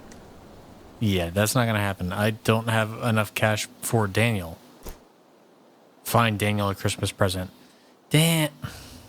No, what's going to happen is Okay, I feel like the game is going to force me to steal that yo-yo. Hey, anyone got some spare change for a young... I think Daniel has enough broken toys. There you go. It's not much, but she probably needs it more than me right now. Oh, no dialogue or anything? Maybe it'll have consequences down the road or something. Hey. Hey. Hey. Miss me already?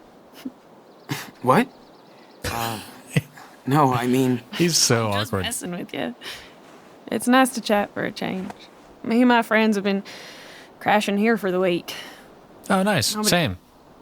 gives a shit about us. Yeah, I can tell you're not from around here. Yeah. I'll just say no way. I'll be upfront about that. No way. Just here for the holidays. Ah. You got family. My grandparents. Gotta love the grandparents. What about you and your friends? Road trip? Not really. We kind of hop from place to place, hunting for little Rabbits. jobs. And Must be a long ride. that's okay. We hop on trains. Gives Ah, us time to rest. wicked. Dangerous. It does sound dangerous. It also does sound kind of wicked. A little bit. I'll say wicked. Man, that sounds wicked. You have no idea. It's free and so fucking fun. Well, unless you get caught or fall, but we've been lucky so far. That's the best. Nobody tells us what to do. No corporation owns us. And you get to see so many cool places. Exactly. Next stop is Humboldt County, California. Stoner break. Not even close. We actually got work over there. Sean, what are you doing? We hit the tree with Chris. It's all crooked like an old witch. Oh, hi. Who Hi. are you? Ooh, your hair looks so cool. Is it a wig? Well, what do you think? I don't know, but it's really cool. I'm Daniel. What's your name? Hi, Daniel. I'm Cassidy. Daniel's a lot sometimes. Superhero outfit. I'm on a secret mission with my friend. It's very dangerous. I can tell. I hope you get your mission accomplished. And what's your name? Oh, Sean. Sean. I thought I told you. Now you did. Sorry, you went through some shit with the guys. How much you make? You ready? Hey, what's up? Hello, pups. Ooh, is that your doggy? Oh, So cool. Yeah, he's been through a lot. an old fella. Like most of us. So we adopted him. And he stinks. Yeah, you stink and you like it, huh? Well, he's not the only one. Have you checked your hair? I think it just twitched. You should keep your distance, dude. Okay. Yeah, the accents are quite thick on these two folks. Quite thick indeed. She looks cool. Never too careful. I don't know what never too careful means in this context. So I think I'm going to go with she looks cool. I mean, Sean has this kind of like awkward, nervous energy around her. I think it maybe stems a little bit from the conversation I was having yesterday, which is that like, and this is me overanalyzing for absolutely no reason. He sees like an artist in her, and it's a different form of art, which sometimes that can be all the more impressive. When you are an artist and you have your own expertise and skill, and you know how hard it was for you to get good at that, and then you see somebody else who's really good at a different form of art that you have no practice in, you sometimes appreciate it more than somebody who isn't an artist because they just don't know what goes into it. So I think he has a certain level of admiration in that capacity. but also it seems like he kind of wants her approval a little bit. I think also on some level it's interesting because he sees within her a successful form of him being on the run. He sees that she has this somewhat nomadic life, but she's like really enjoying it and she's making something out of it, compared to Sean and Daniel, who have had their bout of nomadic life, and it was very difficult. All to say, that's what's in my head as far as how I think Sean sees her. Did we get her name? I don't think so. I'm just gonna say she looks cool. She looks really cool, I think. See? He knows I'm clean. You're the nasty one. Yeah, you always go for those suburban boys. Are you kidding? You want to talk about your scoreboard, hotshot? Hey, no worries. Come on, let's bail. It was nice meeting you, Sean and Daniel. Stay out of trouble, kids. Goodbye. Hope we see you on the rails someday. Yeah. Might, in fact. See you around. That doggy was so cute. I miss Mushroom. I miss her too. Hey, excuse me. Yeah. Dogs have to be on a leash around here. Too many strays. Sorry, dude.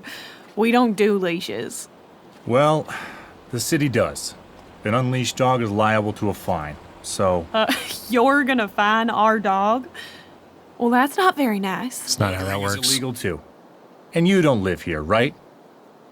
Right? Calm down, sweetie. We're allowed to visit the Christmas market. Our dog's not gonna eat you. Look at him. You better watch your mouth. You punks are always causing trouble. This is a nice town, okay? Jeez. Someone needs to get laid. He's out of pills. That's it. I'm calling the cops. Oh, God. He's gonna call the cops on us, Finn. Chill out. We're leaving this shithole anyway. You guys don't even have a Santa, for Christ's sake. Merry Christmas. Fucking parasites. Why did they fight? There's always one. I don't get why he yelled like that. We should kick his ass, Sean. We should. Yeah, that's frustrating to watch. I haven't looked into it too deeply, but I think leash laws are kind of all right. Here in Austin, the dog density per population is like 5 dogs per person. It's kind of a lot. And, you know, dogs can be a little unpredictable sometimes, and dogs can be aggressive sometimes. So, like, it makes sense to leash your dog, to be able to rein them in when you need to. So I don't fault the agitator here for, on some level, caring about an unleashed dog. Obviously, it was about more than that to him. He just saw an excuse to be able to harass people who don't look or act like he wants other people to look or act like. Okay, drop it or prank him? I think we gotta drop it. I mean, I know that's not the fun answer. I'm trying my best here to be a good influence, to be a good big brother, to be a moral center. Okay, this is the context through which I'm looking at this choice. This is road rage. In the past, there have been situations where people have driven dangerously and recklessly around me, and it really bothers me. It bothers me how inconsiderate other people can be when they're driving 5-ton killing machines at 70 miles an hour, you know? And there have been situations where it has put me in a state that has altered my driving behavior. But the thing is, if somebody is driving dangerously or recklessly, you reciprocating in any capacity will not change their mind. Either one, they already know that they're driving dangerously and recklessly, and you doing the same will just make them do so more, right? They're not going to have the sudden epiphany of, oh, this guy doesn't like the way that I'm driving. I'm going to drive more like how he wants me to drive. They're not going to do that. Or two, they don't realize that they're driving dangerously or recklessly, and then they see you driving dangerously or recklessly, and they're confused, and they get mad at you because they think that you're driving inconsiderately. There is almost no scenario where they go, oh, this is a call and response to my behavior. I should be more considerate on the road around other people. That never happens. It just doesn't. Because what you're effectively doing is you're doing like ambiguous and subtle driving behavior as a form of communication, and that doesn't work. That's not good communication. It's like trying to communicate entirely through body language. Like body language you can use to inform what is being said, but on its own by itself, it is a very poor substitute for communication because it's ambiguous. All to say, in this particular situation, if we prank this guy, will he become a better person? I highly doubt it. Will he understand that the prank is retaliatory for his inappropriate behavior towards those two people? Certainly not. Now, I understand how pranking him will feel vindicating. It will feel like a sense of justice. He threatened harm upon other people, so harm comes to him. There's like a sort of karmic balance sort of feeling to it, but it is not justice. He will not become a better person. The people who he threatened harm to will not be better off for him being pranked. In fact, the only thing it really does is puts ourselves at risk. Because if it is discovered that we are the ones who pranked him, we're putting our own selves on the line, and he will just retaliate in force. He is already agitated. If he is pranked, he will be even more agitated.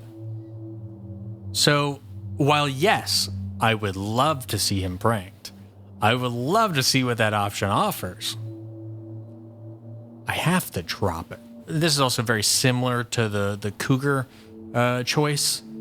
This is, hey, are you allowed to use your powers to harm somebody else?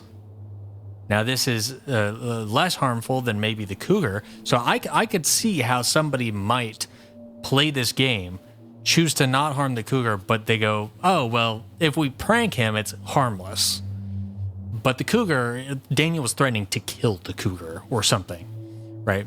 So I could see how somebody could flip on this, but I think I have to maintain a certain level of consistency on that. I'm dropping it. Better not get involved, man. This guy doesn't look nice. You're right. They're pretty. What, the balloons? I guess. So cool. How do I look, Sean? Ridiculous. Aw, you're jealous because I'm cute. Honestly, yeah. He's pretty self-aware. Nick, I don't want to know your fucking name. Fucking parasites. Whoa. This guy looks on edge. I'm going to regret this, but I'm going to speak to him because I can. Hey. Hey, what? Sorry, getting tired of these parasites, if you know what I mean. I don't know what you mean. Really? What are you talking about? Tired of lazy people, you know? Just waiting for useless governments to feed them. Hey, you look smart. You should check this out. It's not conspiracy stuff. Swear. No. I don't want your fucking rattlesnake pamphlet, you dumbass. This is... Honestly, this guy is so representative of the American public. He doesn't believe in social safety nets. He doesn't believe in the government actually being able to help people. Instead, he believes in the government providing structures through which select few people can prosper. He is probably hyper-capitalist. He doesn't really care about the well-being of other people. He just cares about his own well-being and exacting his virtues and his views of what a person should be and how a person should act. He just wants to push that onto other people and box people in. So, fucking no thanks. No thanks. Keep that shit for yourself. Sorry. Why? Don't you care about our country's future? Yeah, in my own way, but not like that. I get it. You millennials want everything for free. That's not how we built this country. Like those punks you were with. They're nothing but trouble. You better be careful.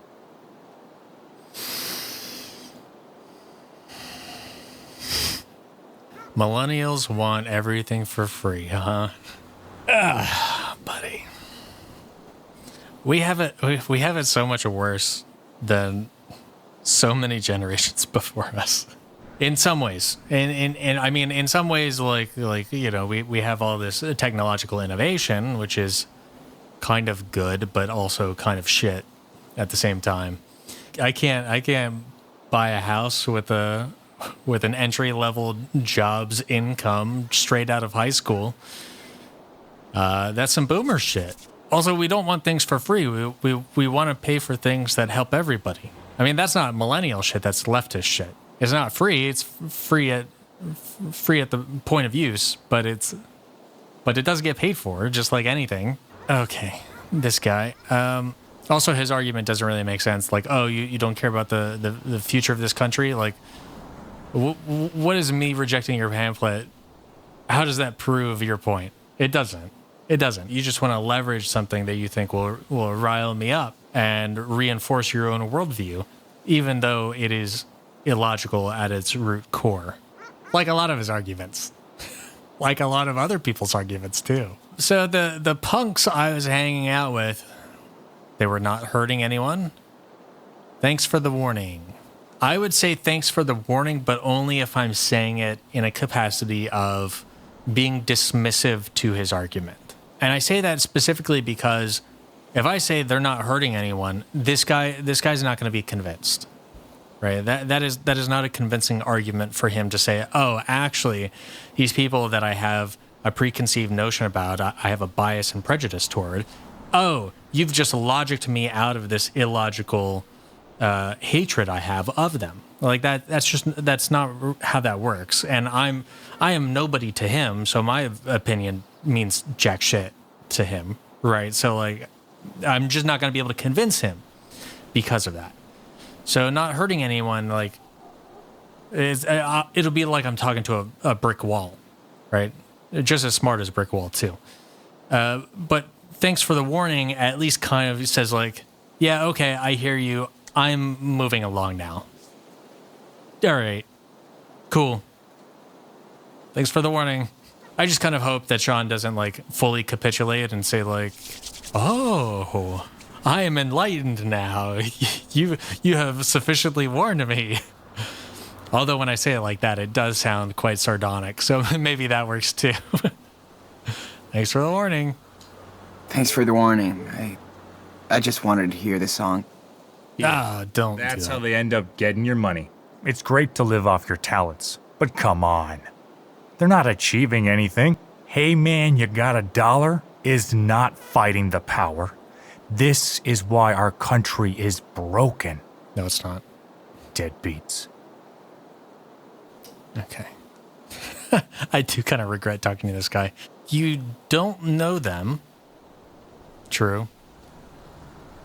How do you fix it? Well, unfortunately, Sean feels like he's going down the pipeline of this guy's ideological framework, which I don't love. And how do you fix it? Sort of gives him credibility, which he doesn't deserve. If this were a guy whose opinion I cared about, then yeah, maybe I would ask, how do you fix it? to better understand his perspective. But he's just some fucking random guy who harassed people at a marketplace. So you don't know them, dude. You don't know anything about them. You're just judging them. No, I'm judging their actions. They don't deserve this country. Well, it's their country too. Okay, smartass.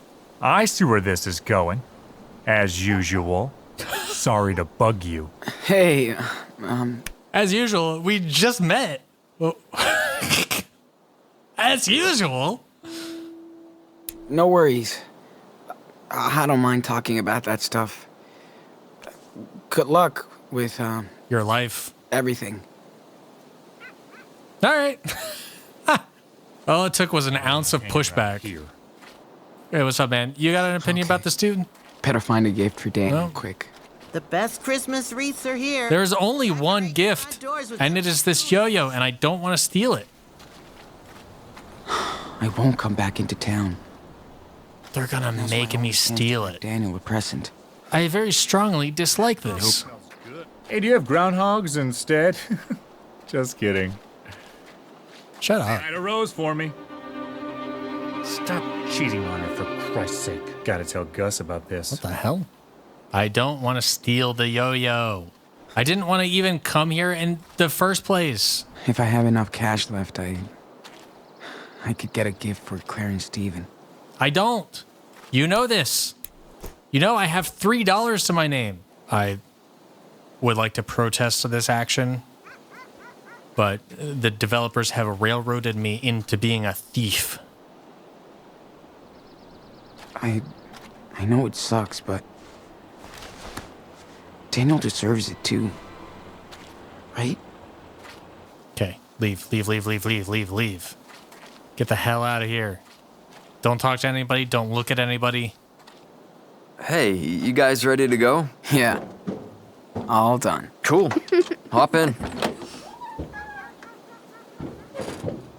All right, Charles, go. You're having too much fun back there. Get the hell out of here. Stop talking. That's what I thought. Floor it. I don't care that it's snowy and icy. Floor it, man.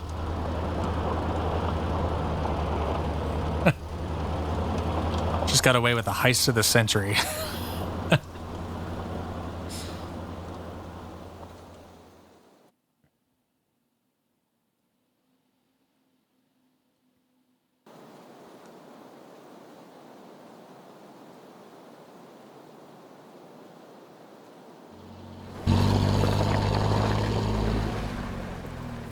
I'm surprised that everything did not fall apart in that scene.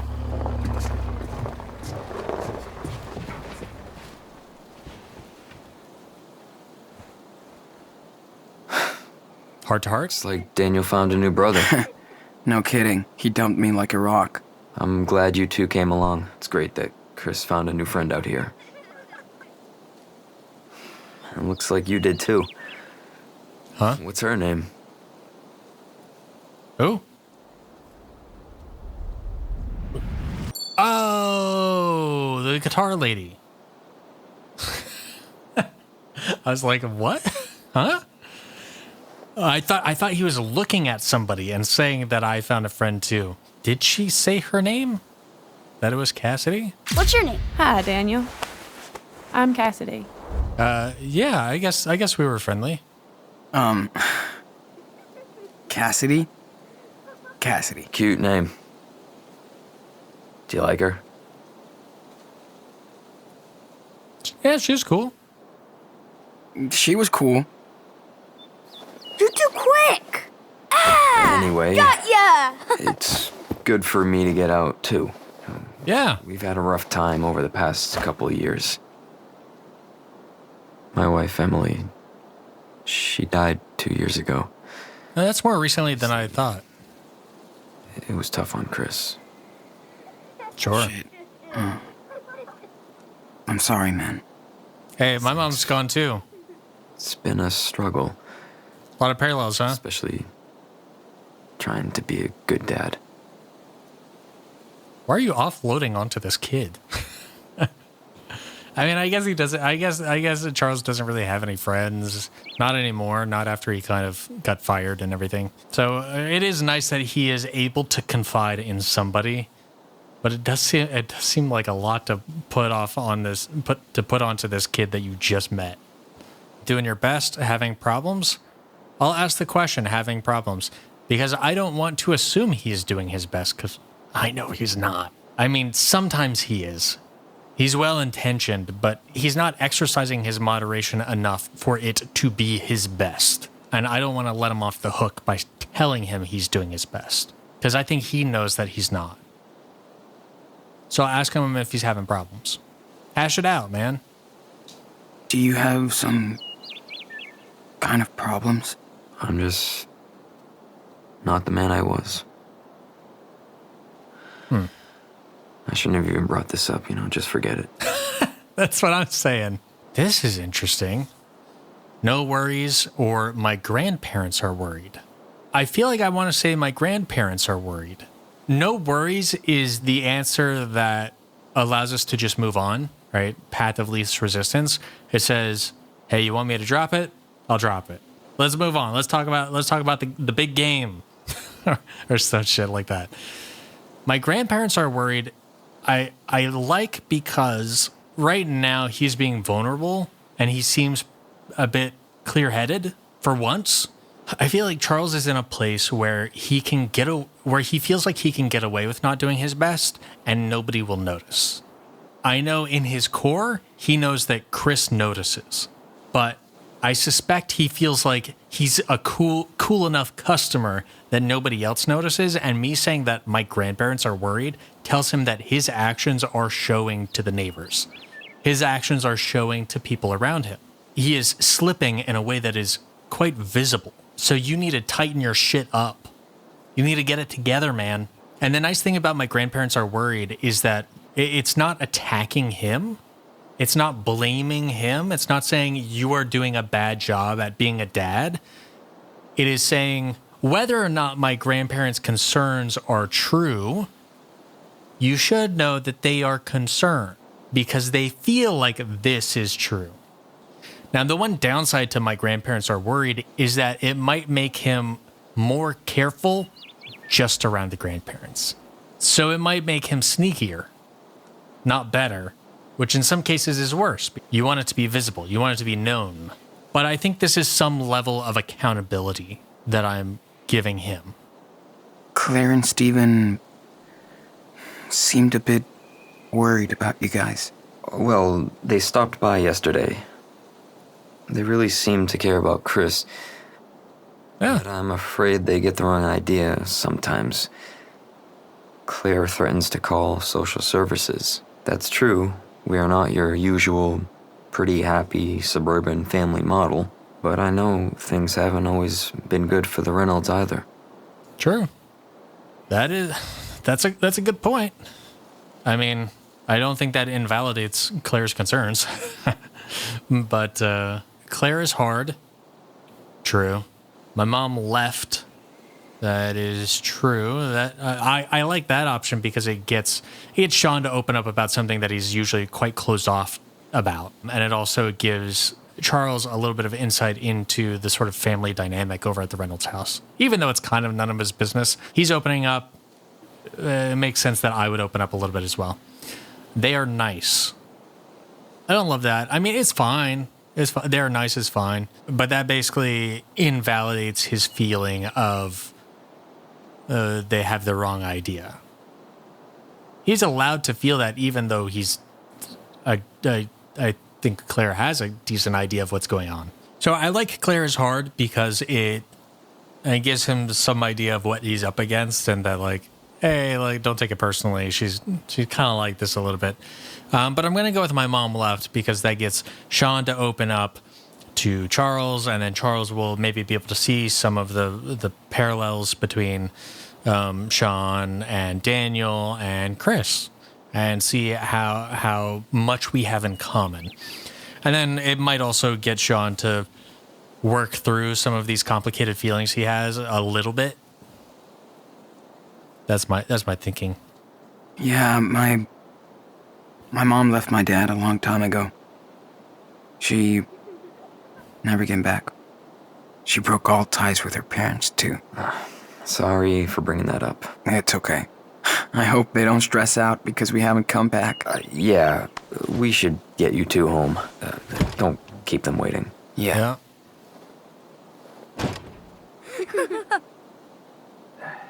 Hey, buddy. Want to set up that Christmas tree? Yeah! Well, I'll get there before you with my dadmobile. No way you can beat Captain Spirit. See you later, Super Wolf.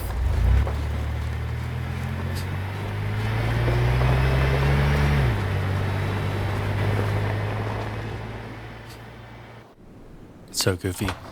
The grandparents are gonna be Hello? pissed. Hello? Change the locks. You're not coming back in here. Claire? Wait, did we leave the door unlocked? What if somebody Looks broke like in? Grandma and Grandpa haven't come back from church yet. Well, at least they won't yell at us for going out. That was so cool to spend time with Chris at the market. Did you know Chris's mom was an artist? I didn't. Oh, yeah. How so? She drew comics. You should see her drawings. They're so cool. Just like yours. Yeah. Thanks, dude. Hey. What? What is it? Sean? I Uh-huh. want to go check on the room. Upstairs. Uh-oh. I know it's Mom's. Please. Yeah, I feel like this is a situation where it's like, oh, they're not back yet. And then we go check in the room, and then they walk in while we're in the room. And then Claire absolutely does freak out. Yeah, I'm going to say they will freak out. Also, we should take down that note that says that we went to the Eriksens' house. I mean, I don't think he will give up, and I do think he has every right to check out the room. But I think doing so without Claire and Steven's permission, or I should even say Claire or Steven's permission, if we get permission from either one of them independently, I think that would grant us clearance to go in. But with neither of them involved, I think that crosses a personal boundary. Daniel, you heard Claire. They will freak out if they know we went inside. We won't tell them. We'll be in total stealth mode. They won't know anything if we make it quick. It's just... I really want to know what's inside. What kind of stuff she had. Chris has tons of things that belong to his mom. And I have nothing. Come on, Sean. That's a great point. You don't even have to come with me. If you don't want to. Fuck it. I'll come with you. So you don't make a mess and get us caught.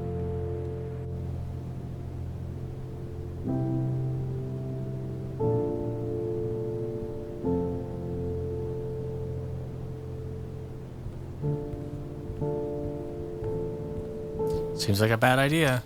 The door's still locked. Well, you could open that with your mind powers, but... We'll find a way to open it. Or I could just blow this stupid door up with my power. That looks super easy. Yeah, I could do that with a hammer. But let's try and find the key instead, alright?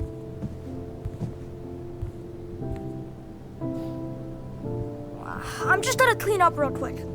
It's a good idea.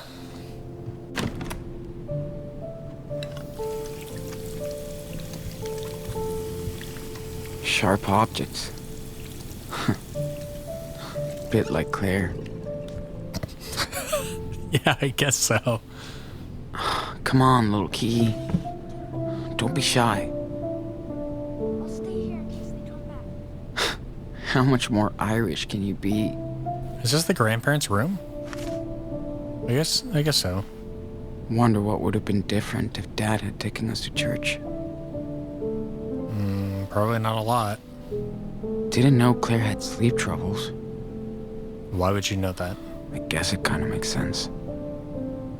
Yeah, I mean, when you're old, just you get all sorts of troubles. Just everything works a little bit less good than it used to, so. Definitely not the one. Way too small. Oh, well then fucking put it back. Let's see what it opens. Don't... Dude, put it back. Put it back. Okay. Karen hated collecting trinkets. She used to say they were just useless dust traps. Love the outfits, guys. Man, he looks so different. So young. For a split second, my brain went, that's not Esteban. Because I thought it was like Esteban and his mom or something. And then it's like, no, that's your grandparents. That makes more sense. Yeah, I'm not a big collector myself. Who knew this sweet little muffin would turn into such a brat? Still super cute, though. Whoa. I'm just looking for a key. Not the crown jewels. Ew. Are these milk teeth? I'm not sure if it's gross or cute. But still, no key here. Holding on to teeth is a little bit gross. IMO? Yeah, no. No way I'm searching Claire's underwear. Good call. Hurry up. They might come back any minute. Yes, Daniel. I know. Damn. Too high for me. Yes, Daniel. I know. I can't find the fucking key. I just need 5 minutes. Bit of a privacy violation. Where do you hide this key? We clearly don't share politics, but at least Steven doesn't preach. American exceptionalism is a virus that has made this country very sick and very stupid. I don't really see Steven listening to old school pop rock music. If you think everything is great, then you never actually work to improve the living conditions of the people. Yeah. Because how could it possibly be better? Sean, I saw Grandma go into the room yesterday. It looked like she left something there, but... Clothes, But old what? stuff. But definitely no hidden key. I say, having interrupted him. But what? Just trying to be fast. These are Christmas presents? Let's not tell Daniel, or he'd freak. Oh, okay. I did check the chair, but the prompt isn't with the chair. I just had to search it again.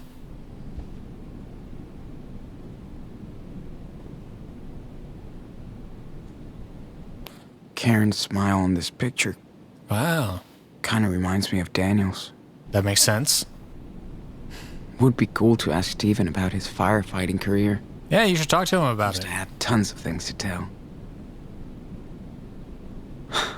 That would have been really useful when we lived in the woods. Sure. Small town hero starter pack. Shit. Wish I had the chance to find my thing too. Got plenty of time ahead of you, Sean. I think I checked everything in the room. Okay, Daniel. Think hard. What was she wearing? Jeez. I think it was that weird, sweater thing. Dude, you're rock. Oh, is it on the thing? Is it back in the closet? Clothes, old stuff. Where is this cardigan? No Okay. way she wore it to church. Cardigan? It's not going to be in this room, I guess. Let's go ahead and close that door. Sean? I'm going to need you to close the door, bud.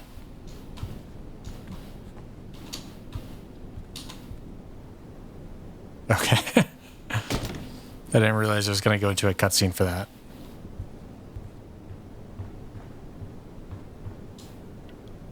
This whole house is pretty much a huge washing machine. Alright. Downstairs, perhaps? Let me talk to Daniel before I do. Daniel, you really think you could open this door without doing too much No, don't. Yes. No. I know I can. Come on, Sean. No. If you can't find the key, I can still use my power. No, don't use your force. Oh! So I saw the card again, but then it only gave me the option to look. And I guess I just moved on. Yes. It's mildly frustrating, but we figured it out. See, we didn't have to bust it open or anything. It better fit. Just try it. All right, Sean, maybe you better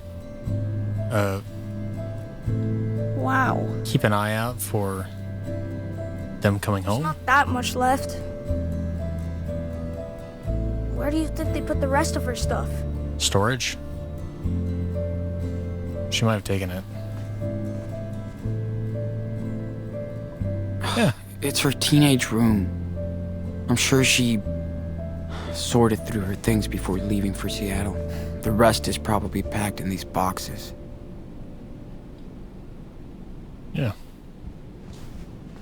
It's like she almost never used those. Okay. I think I remember that one. Karen showed it to me once. Daniel, what are you doing? Ulysses?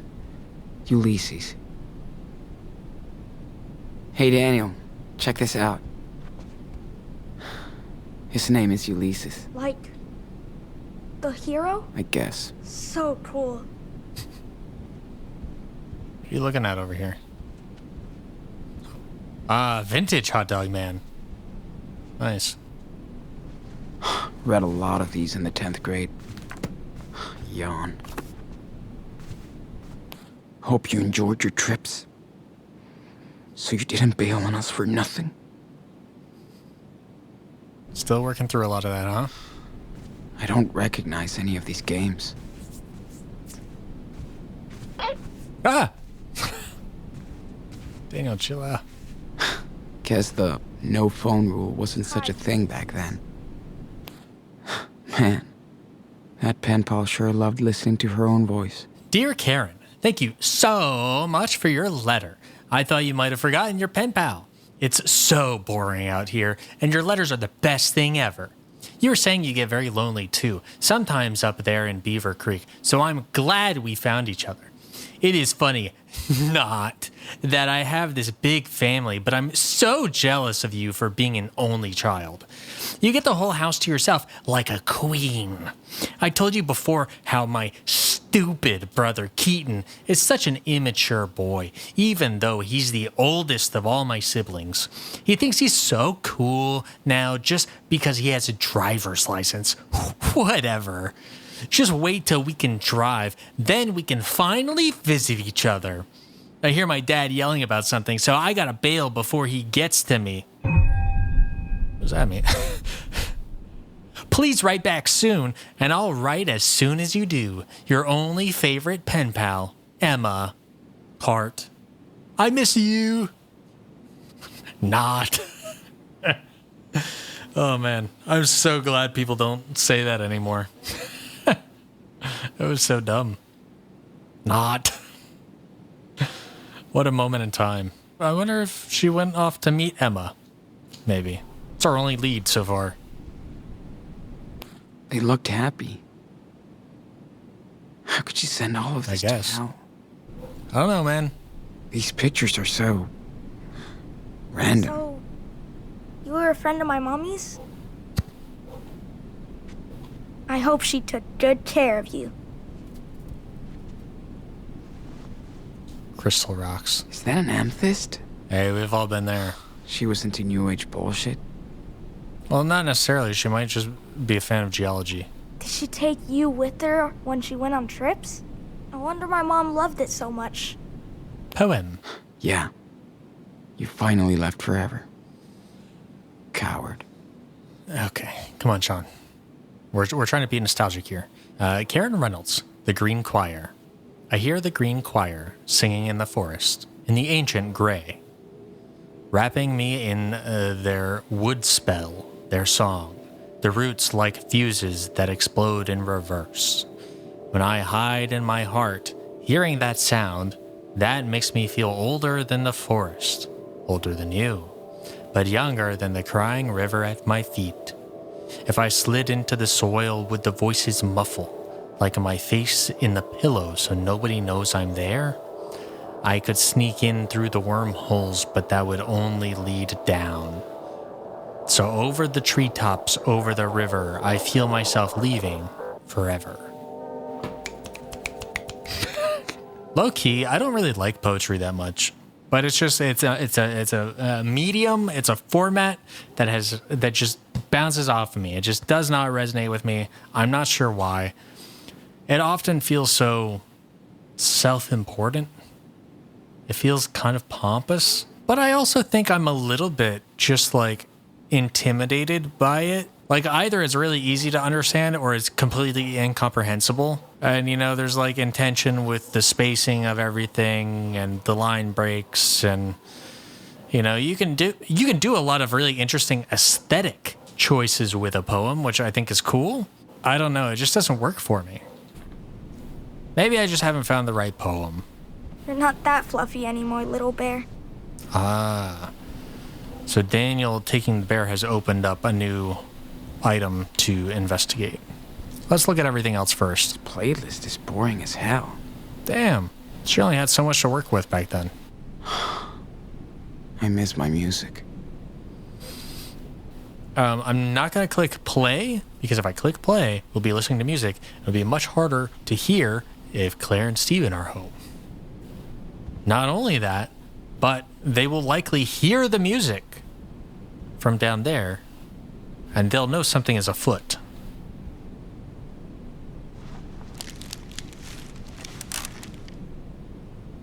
Eclipse glasses. I think I saw a moon eclipse once. Okay. Before Daniel was born. Well, I mean, moon eclipses are much more common than solar. And to be honest, they're also a bit more boring than solar eclipses. I mean, they're cool. The moon turns red. But yeah, there's lunar eclipses all the time, dude. Just go look out at the moon. You'll probably see one. I miss my skateboard. And going to the park. With Lila. Karen is such a 90s kid. She's got rollerblades. She's got a pen pal who says not. They want to forget anything related to Karen. I can relate. I don't know that that's necessarily true. I think this might just be a pragmatic thing. You know, they're boxing things up not to forget about her, but to accept the change that has happened in their life. To stop pretending that she will ever come back. To say this is worth keeping, but it is not worth staying the same.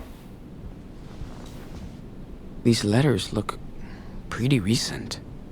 Uh-huh? Why would Claire lock these up in here?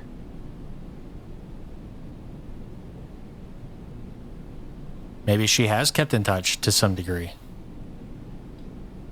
Is that for Mom? Huh? Let me see. Daniel!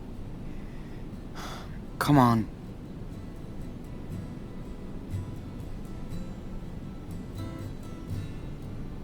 I like Daniel's socks. What's it say? Read it. Yeah, man. Seriously, stop. John, stop being annoying. How about this? I've heard the news about Seattle. Please help my boys if they come to you. Whoa. What? Why did they hide this from us? I don't know. You can reach me at this address. It's a P.O. box I use sometimes. What's a P.O. box? Well, post office box. A cop-out. In this case. I beg you, please help my sons. Oh yeah, right. Total bullshit. What do you mean? His eyebrows. She cares about us. Well, I don't. Maybe she changed her mind. We could try and contact her. You don't even know her, okay? Don't get any wrong ideas. We should just stick to our plan. For now. Can I read it again? Yeah. Then we gotta go. My goodness. Hey. Shit. Excuse me, what are you both doing in here? Except visibly ransacking our house while we're at church? There's nobody on the lookout. Is that all you have to say? Claire, please, calm down. No, Stephen. They went way out of line here. We specifically told you to stay out of this room. I have the right to see my mom's room. Give me the opportunity to respond. There is nothing to see in here. It's time you learn to respect some rules. Actually, we did find something. Yeah, we found a new letter from my mom. She said she wants to see us. But you didn't even tell us. She's not my daughter anymore, or your mother. She burned all those bridges. One letter doesn't change what she did to me. All of us. She is not welcome back. Claire needs to learn how to cry. You know what I mean? This all seems very unhealthy. I feel like she has bottled up her emotions and she has not allowed herself to grieve. First of all, very annoyed that she interrupted me and did not let me respond because everybody else lets me respond. I didn't even get to read the choices. She's just. I will say, Daniel provides a really refreshing perspective here because clearly Claire has unresolved baggage when it comes to Karen. So does Sean. Both of them are very similar in this capacity. I mentioned this many times in this playthrough. Daniel understands that Karen left, but he was so young when it happened that he didn't really carry that burden with him. He has had a sort of emptiness in his life by her being absent, but he's never had the loss of her leaving. To him, she has just always been gone, I think. It's really nice because he is much more willing to forgive her and hear her out. And not only is he willing to accept that if it comes from her, he is also willing to seek her out to get that from her. He wants her to have some presence in his life, and he would be eager to forgive her. Whereas Sean has complicated feelings, and he is desperately trying to convince himself that he doesn't need Karen in his life because he thinks that will make it easier for him to not have her in his life. However, I think if Karen reached out to them specifically and asked for their forgiveness, I think he would give it to her. Maybe not immediately, but I think he would be very open to the idea and he would struggle with it for a little bit and then he would turn around on it. Whereas Claire seems like the kind of person who, I mean, she just said that she disowned her own daughter. I think that is extremely gross of her. But at the same time, I don't have all of the context of the situation. I still don't know why she left and where she's gone and what she's been up to, right? So, you know, I think there are sometimes situations where cutting ties with family makes sense, but it is interesting that we have like these three age demographics and all three of them have slightly different perspectives on this situation. Even though they all feel a sense of loss, they feel it in different ways and it manifests in different ways. But the thing that really upsets me about the way that Claire is behaving right now is she sees that Daniel is open to her and willing to forgive her and eager to forgive her. And she is trying to snuff that out of him. She is trying to let her grudge against her daughter. She is trying to let this hate that she has bottled up and let control her worldview. She is trying to infect Daniel with that, which I think is not good. I think that's quite bad, in fact. I think she could learn a lot from Daniel. Also, what do you mean it's about time we learn some rules? We've been following the rules for like a month now. Steadfast. I'm not trying to cause a rift to happen between me and my grandparents because I didn't follow the rules. I guarantee you if I called Lila or checked Brody's website, she would be throwing that in my face right now too. Somehow.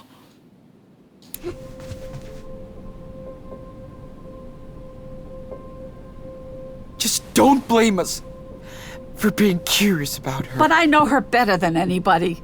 She hasn't changed. She just feels guilty. I can't hear that. You're pushing everybody away, Claire. Look at yourself. Sean. Who have you become? I know life has been tough on you the past month. Yeah, no shit. Bless our souls. Dumbass.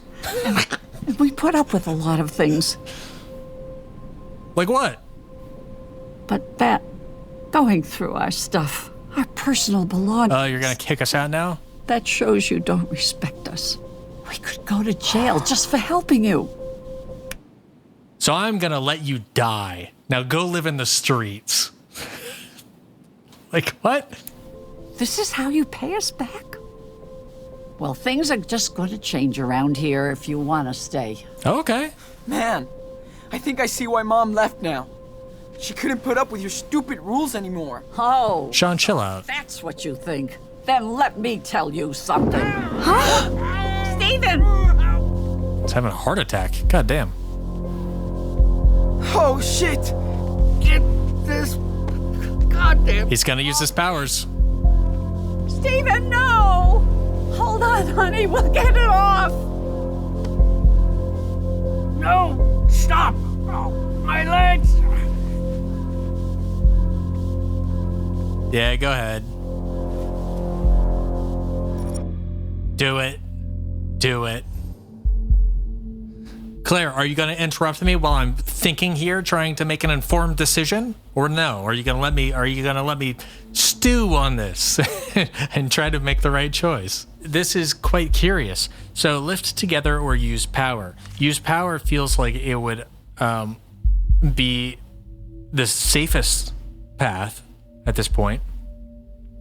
And we have established in the past that it is okay in some instances to use the power to help somebody in a dire situation. But Claire sucks. And Stephen has warned us against revealing Daniel's powers to her. So lift together keeps the secret, but put Stephen in a lot more peril. We just tried to lift it together and it didn't work. Now, what we should be doing in this moment in time, what we should be doing is both of us lift together, but Daniel gives it a little extra oomph. So his hands are up, touching the cabinet, the cupboard, but it's his power that's doing the lifting. So that way there's the illusion that we just had this extraordinary strength in a moment of need, but he's using his power to guarantee that we can do it. I want him to use the power. I do. Because at this point, I'm just curious to see how Claire's going to react. Because I feel like Claire is this far away from kicking us out. Now, she might see that and think, you're the spawn of the devil. You're satanic. Or something like that. She might do that, but that whole conversation we had about Karen showed me how rigidly she has locked into her worldview.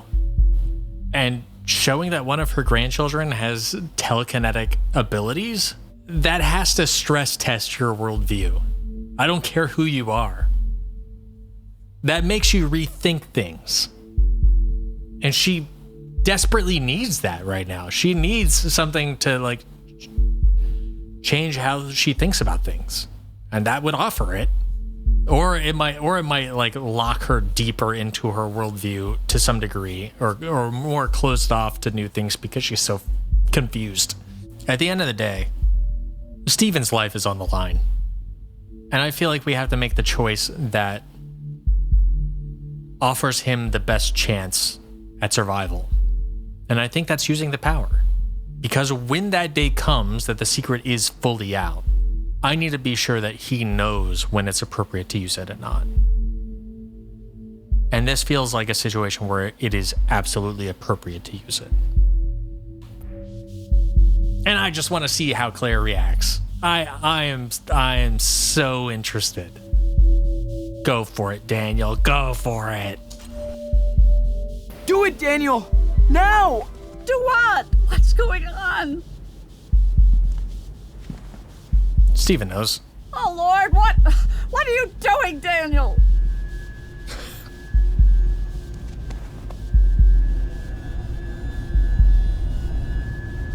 Although Daniel is a little out of practice.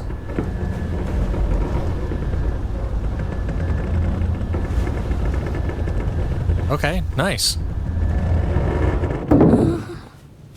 Ooh. Oh, my baby, Stephen, are you okay? just no reaction from her. No, I am. Thanks to Daniel. You were right, Claire. I should have fixed that cupboard months ago. Yeah, you should have. I guess my laziness will get me someday. Don't let the guy in the Christmas market hear that you're a lazy person. Just tired of lazy people, you know? Don't do it. You'll have a new enemy on your hands. What in the name of God was that all about? It wasn't in the name of God. Possible. It was in the name of Daniel. Daniel. Claire. Listen. They saved me, Claire. That's all that matters. Maybe it was a miracle. Sure. All right. Lord. Okay, yeah, locked deeper into her worldview.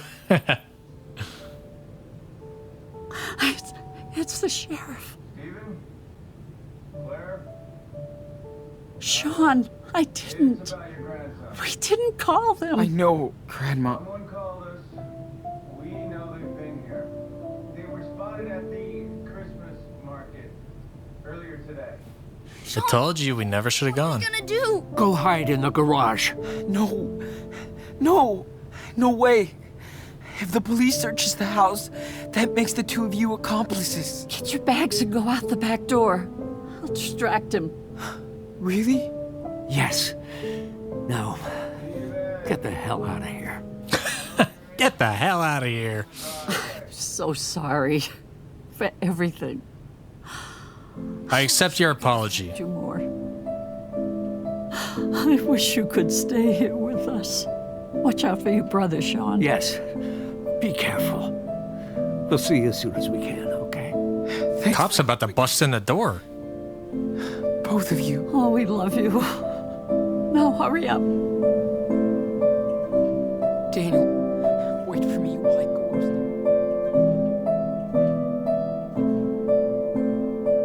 upstairs. Put on your shoes, damn it.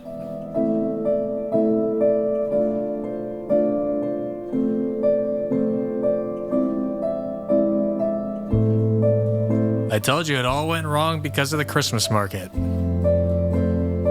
It was so plainly obvious that things would fall apart because of that. We didn't follow the rules, Daniel. Move your ass, bro. Shit. This way. Just hide in the Eriksens' house, right?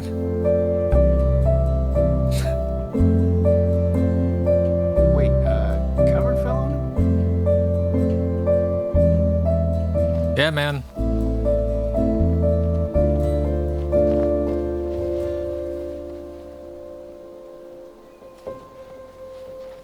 Not a suspicious pose at all.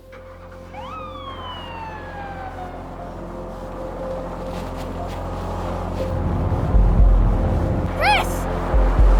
Holy shit.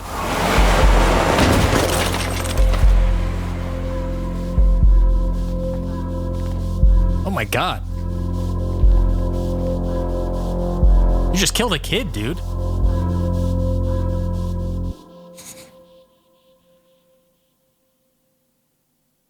I'm going to imagine that Daniel couldn't save him because he was already mentally drained from saving Stephen. I wonder if we had lifted it up together, if he might have had the mental wherewithal to be able to save Chris. That's fucked up. Why would the game do that? Oh, man. And if I told him not to lie to Chris, he wouldn't have done that. Damn. That's sad. Why did Chris jump in front of that car, Sean? Because he thought he had superpowers, because you convinced him. He's okay, Enano. The car barely touched him. He is not okay. You said I should be more careful.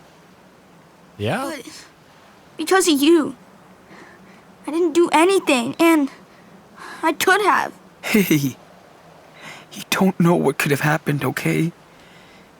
What's done is done. You didn't even let me check on him. Oh. Sorry, I thought that was a response to a choice that I had made. No. It's just in between cutscene 1 and cutscene 2. He didn't let him check on him. We had to run, I guess. What if he is dead? Then he's up there with Mushroom. Add another body to the body count. I'm not going to say he's fine, trust me, because I did promise Daniel that I wouldn't lie to him, especially about these kinds of things. So I'm going to say we don't know. That's true. I think that's the right mindset. We just don't know. Daniel, we don't know that, okay? So, stop jumping into conclusions. We'll catch up on him as soon as we can. But I need to know. You will. Just later. When it's safe. Sean, I'm tired of running away. I don't want to be a superhero anymore. You don't have to use I get that. power if you don't want to. I know, but sometimes I can help, and Yeah. how do I know when to use it? You don't. That's what I've been trying to teach you this whole game. Only trust your guts. And listen to your brother. You think we'll see Grandma and Grandpa again? Sure. 20 years? Oh, wait. Where are we gonna go now? They're getting a little old. Maybe 10 years. See Mom? No way, man. Yeah, do it. We don't need her, okay? But Go find her. she said she wanted to find us. We stick to the plan. We go to Puerto Lobos. Hell no. That's where we belong. No one will tell us what to do. We can be whoever we want. You think? I don't know. Trust me, man. From now on, we make our own rules. Look, I wanted to wait until then, but we kinda need a little cheer, so... Merry Christmas, Enano. For me? For me? Thanks, Sean. Yeah, I stole it. Hey. Listen. There's our ride. Come on. All aboard. It's just Brody.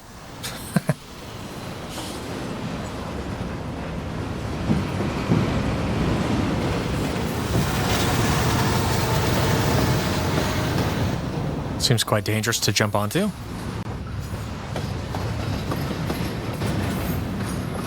It's very fast.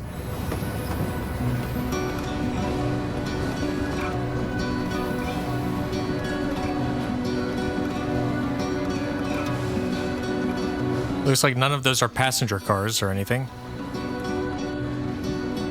It's gonna be tough to get onto.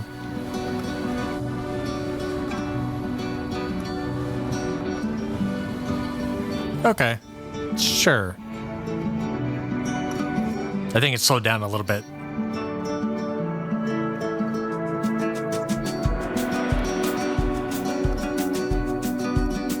Carrying a lot of the same stuff. All right, off to wherever, I guess. Is that the end of the episode? Okay. My dumbass thought that this was going to be a 10-minute video. 4 hours later. 4 hours later. Gee, good grief. Okay. Yeah. Yeah, I don't really know where we go from here or what we do from here. Let's see what our choices were. I threw a snowball at Daniel. Half the people did. I only did that because I wanted to get it closer to Daniel to further stress his exercise. 1% of people threw a snowball at Mushroom. Evil. Who? That is psychotic behavior. Threw a snowball at Daniel and a Mushroom. 12%. That's even worse. Those are the completionists, probably. Who are just like, well, if it's a thing you could do, I want to see what it looks like. Diabolical. You intervened and scared the cougar off. You let Daniel kill the cougar. 47%? Let him kill the cougar? Who are you people? Who are you? Yikes. That is not teaching him a great lesson, I suspect. You prayed it together with Claire and Daniel, 89%. The vast majority did. 6% refused to pray. 2% Claire prayed alone. 3% no one prayed. Huh? Huh? Claire's just like, fuck these kids. What? Huh. I don't know how any of those came to be outside of refusing to pray. Okay, 51% pretended you didn't know anything. 49% confessed to Stephen about Daniel's power. I'm in the majority there. That is a decision I would like to see the other side of, and I would have preferred to have chosen the other choice. The only reason I didn't is because it was not clear yet that Stephen was talking about the telekinesis power. I didn't want to reveal anything before he admitted that that is what he was talking about, and then once he did, it never gave me the option to confide in it. I just didn't want to be the first one to engage in that discussion. So I'm not super in love with that, but, you know, I guess it's fine. You helped with extra chores, 75%. Of course, I'm a good kid. 69%, you told Daniel he did the right thing when he saved Chris. 31% reminded Daniel of the rules after he saved Chris. Yeah, we got to teach him lessons. I think it's okay to use your powers to reduce harm. You just have to be careful about it. You didn't use Steven's laptop to log into your profile. 54%. 46% did. I would love to see the results of that. I would love to see the information he would get if he did log in. However, I didn't want some blow up to happen. But of course, as all of these decision-based games, you know, if the blow up's going to happen, it'll happen no matter what you choose. Just what you choose changes the context of the blow up. But, you know, if I'm role-playing in the mind of Sean, I would not have wanted to jeopardize the well-being of myself and Daniel because of the selfish act of logging into my profile. 66% didn't use the phone to call Lila. I really wanted to. I desperately wanted to. But I did not. Because I have self-control. Used the phone to call Lila, 25%. You couldn't talk to Lila and lied to her mother, 7%. Whoa. You couldn't talk to Lila and told the truth to her mother. Oh. Interesting. I wonder what deviates the path between you talking to Lila or talking to her mom. Fascinating. I didn't gain Chris's trust. 77%. Oh. Huh. You gained Chris's trust and got him to open up about his father. You gained Chris's trust and didn't ask about his father. Huh. How could I have better gained his trust?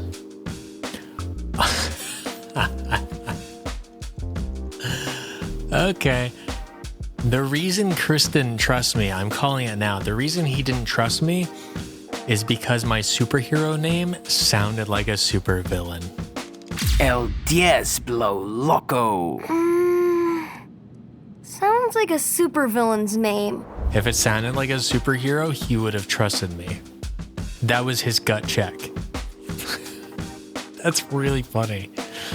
Oh, man. I still feel like we had a good conversation about that, though. You chose to protect Daniel's secret and told him to be more careful.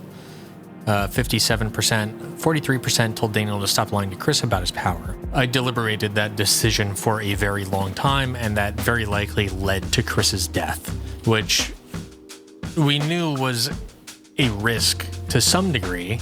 I just thought it would be at the hands of his father, not at the hands of a cop driving in the middle of the street. You listened to Cassidy's song until the end, 40%. That's such a sad statistic. The song was nice, but also just like respect artists. You know? Why is your time so valuable that you can't sit down and listen to a 1.5-minute acoustic performance? That's just depressing. As somebody who likes to make things for a living, who makes videos that people do not watch till the end, a few people do, but like a lot of people do not watch till the end, it's quite depressing. You drew a spaceship for Chris, 33%. You drew zombies for Chris, 16%, or you didn't draw for Chris, 51%. Jesus. Callous and cold-hearted, 51%. The people who played this game are maniacs. Then again, you know, it could be just that the game's been out for a long time and people choose different choices that they might not otherwise choose. I understand that sometimes happens. You bought a Christmas present for Daniel, 57%. How did that many people have enough money to do that? Correct me if I'm wrong, but trying to remember back, the only time I can remember us actually spending money was at the gas station when we were buying food and sleeping bags and stuff. I had no idea how long we would be out in the wilderness. I just spent every cent we had on food just because I don't know how long that food needs to stretch. Those 57% of people skimped on the food. They were like, here, Daniel, drink some water. That'll last the next week and a half. What? Absolutely not. I don't know. Was there another opportunity where we bought groceries? I feel like I remember the option to buy a banana. Maybe I'm making that up. I don't know. I can't imagine having enough money to buy a Christmas present there. We've been stuck at $4 for 8 hours of gameplay. There's no way to make more money. I stole a Christmas present for Daniel, but only because I had no option. They forced me to. You found several Christmas presents for Daniel, 10%. So I'm guessing that's somebody who bought a Christmas present and stole the yo-yo. Couldn't be me. You didn't get involved in Charles's problems. Huh? You had an honest conversation with Charles about his problems. I feel like we did have a fairly open and honest conversation about it. The only thing I can think about that would have deviated me from that path is when I shifted the conversation to talk about our mom. Whereas maybe if I kept the conversation talking about my grandparents, then it might have led him further down that path, perhaps. I don't know, but I feel like most of our conversation there was a pretty open and honest conversation about his problems. He talked about how difficult it was and how he's a different person now and how much he struggles with that, you know? Like, he felt much more open and vulnerable than he did in any of Captain Spirit and that he has up until this point. He was much more open and honest than Claire has been through this entire game. He was more open and honest than Sean has been. Not as open and honest as Daniel, though. Daniel's a pretty open book. You let Daniel use his power to help Steven, and he wasn't hurt. 82%. Nice. Chose to pull Steven out together and injured his leg. Let's go. I did the right thing. I made the right choice. I helped Steven. What can I say? I'm just good at video games. Some people say it must be tough being that damn good at video games. And let me tell you, it's not. It's as easy as breathing. Okay. The cop chased you and Chris was hit by a car. 42%. The cop chased you and Chris wasn't hit by a car. Presumably, if we told Chris that he doesn't actually have superpowers, he wouldn't have stood in front of the car. The cop didn't chase you and Chris helped you escape. Whoa. How do we get that? Yeah, that's a really interesting option. I don't know how we get that, but I would be interested to see it. Daniel continued to swear, 44%. I'm a little annoyed by this because there were a couple of different moments where I course corrected his swearing, and there is one moment where I did not. And that one choice alone gave him the go-ahead to swear for the rest of his life. It makes it feel like the previous course corrections had no value or merit, which I don't love, but, you know, it is what it is. Daniel lost the dice game 27%. Daniel won the dice game without cheating 31%. Daniel won the dice game while cheating 42%. Yeah, I played that dice game a lot. I saw basically all the permutations. If I remember correctly, Daniel kept losing over and over again, and it took quite a bit of effort to get him to win. Daniel didn't kill the cougar, 53%. Daniel killed the cougar, 47%. We basically already saw that choice. Daniel was not able to bury mushroom, 53%. Daniel was able to bury mushroom properly, 47%. Of course, that's a direct correlation to whether or not you killed the cougar. Sometimes that's how it goes. Daniel agreed to pray, 96%. Daniel refused to pray, 4%. That's interesting. Oh, so I wonder if I, as Sean, could have refused to pray, but then Daniel would pray anyway, which is why it said that Claire prayed alone, because my choice is kind of independent from Daniel's choice. Interesting. But it looks like Daniel refusing to pray is a rare outcome. I can't imagine how we get to that result. Daniel tidied the room, 22%, kind of a rare result. Daniel didn't want to tidy the room. Oh, rebellious. Interesting. Daniel wasn't asked to help with the chores. 3%, the rarest. Daniel wasn't asked to tell the truth to Chris. Daniel obeyed and told Chris the truth about his power. Daniel was told to tell the truth, but he continued lying to Chris. Whoa. Yeah, I would have loved to have seen Daniel tell Chris the truth about his power, because I feel like Chris would also be really supportive of Daniel, even though he would be disappointed that it's not his own power. But, you know, I had my own reason for making the choice that I made. Overall, Daniel was repressed from using his power, 57%. Overall, Daniel was encouraged to use his power. Huh. Okay, I wonder if he was overall encouraged, would he have saved Chris at the end? That is interesting, because I had no problem with him using his power when nobody was around. I never made a fuss about that.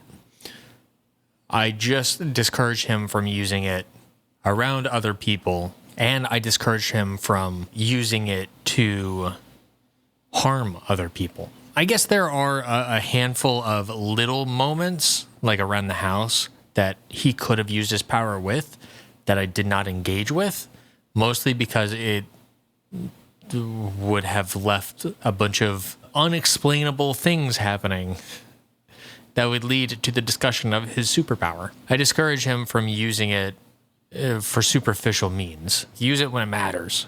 Daniel didn't use his power to save Chris from the car. Crazy. Daniel used his power to save Chris from the car, 40%. Daniel didn't have to save Chris. That's really frustrating, because I feel like pretty much every time I had the opportunity, I tried to teach Daniel to use his power when it could help someone. Use it when you can reduce harm.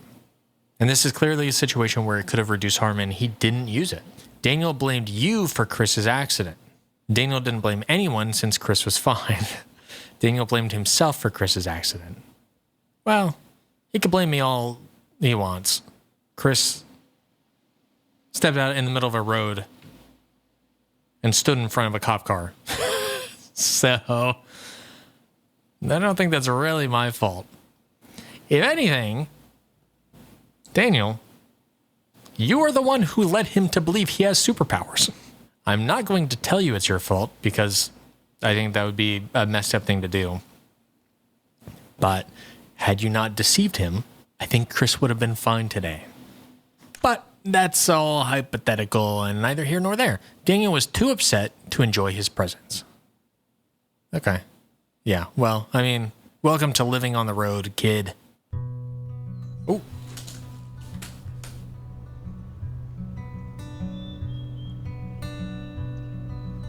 So, this is it? Yeah. It looks like a nettle field. And it stinks. The hell is nettle? Yeah. And your stinky feet will cover the smell. Shut up. They don't. Okay, a greenhouse. I'll show you around.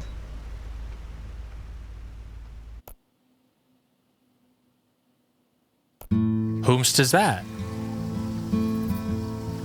I feel like it sounded kind of like Cassidy.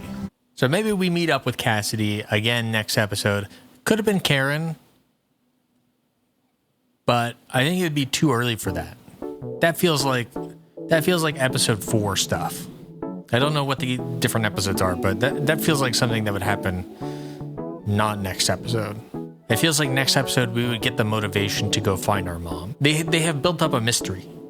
What happened to the mom? Why is there so much unresolved tension with the mom? Obviously, we know that she left them, but, you know, why?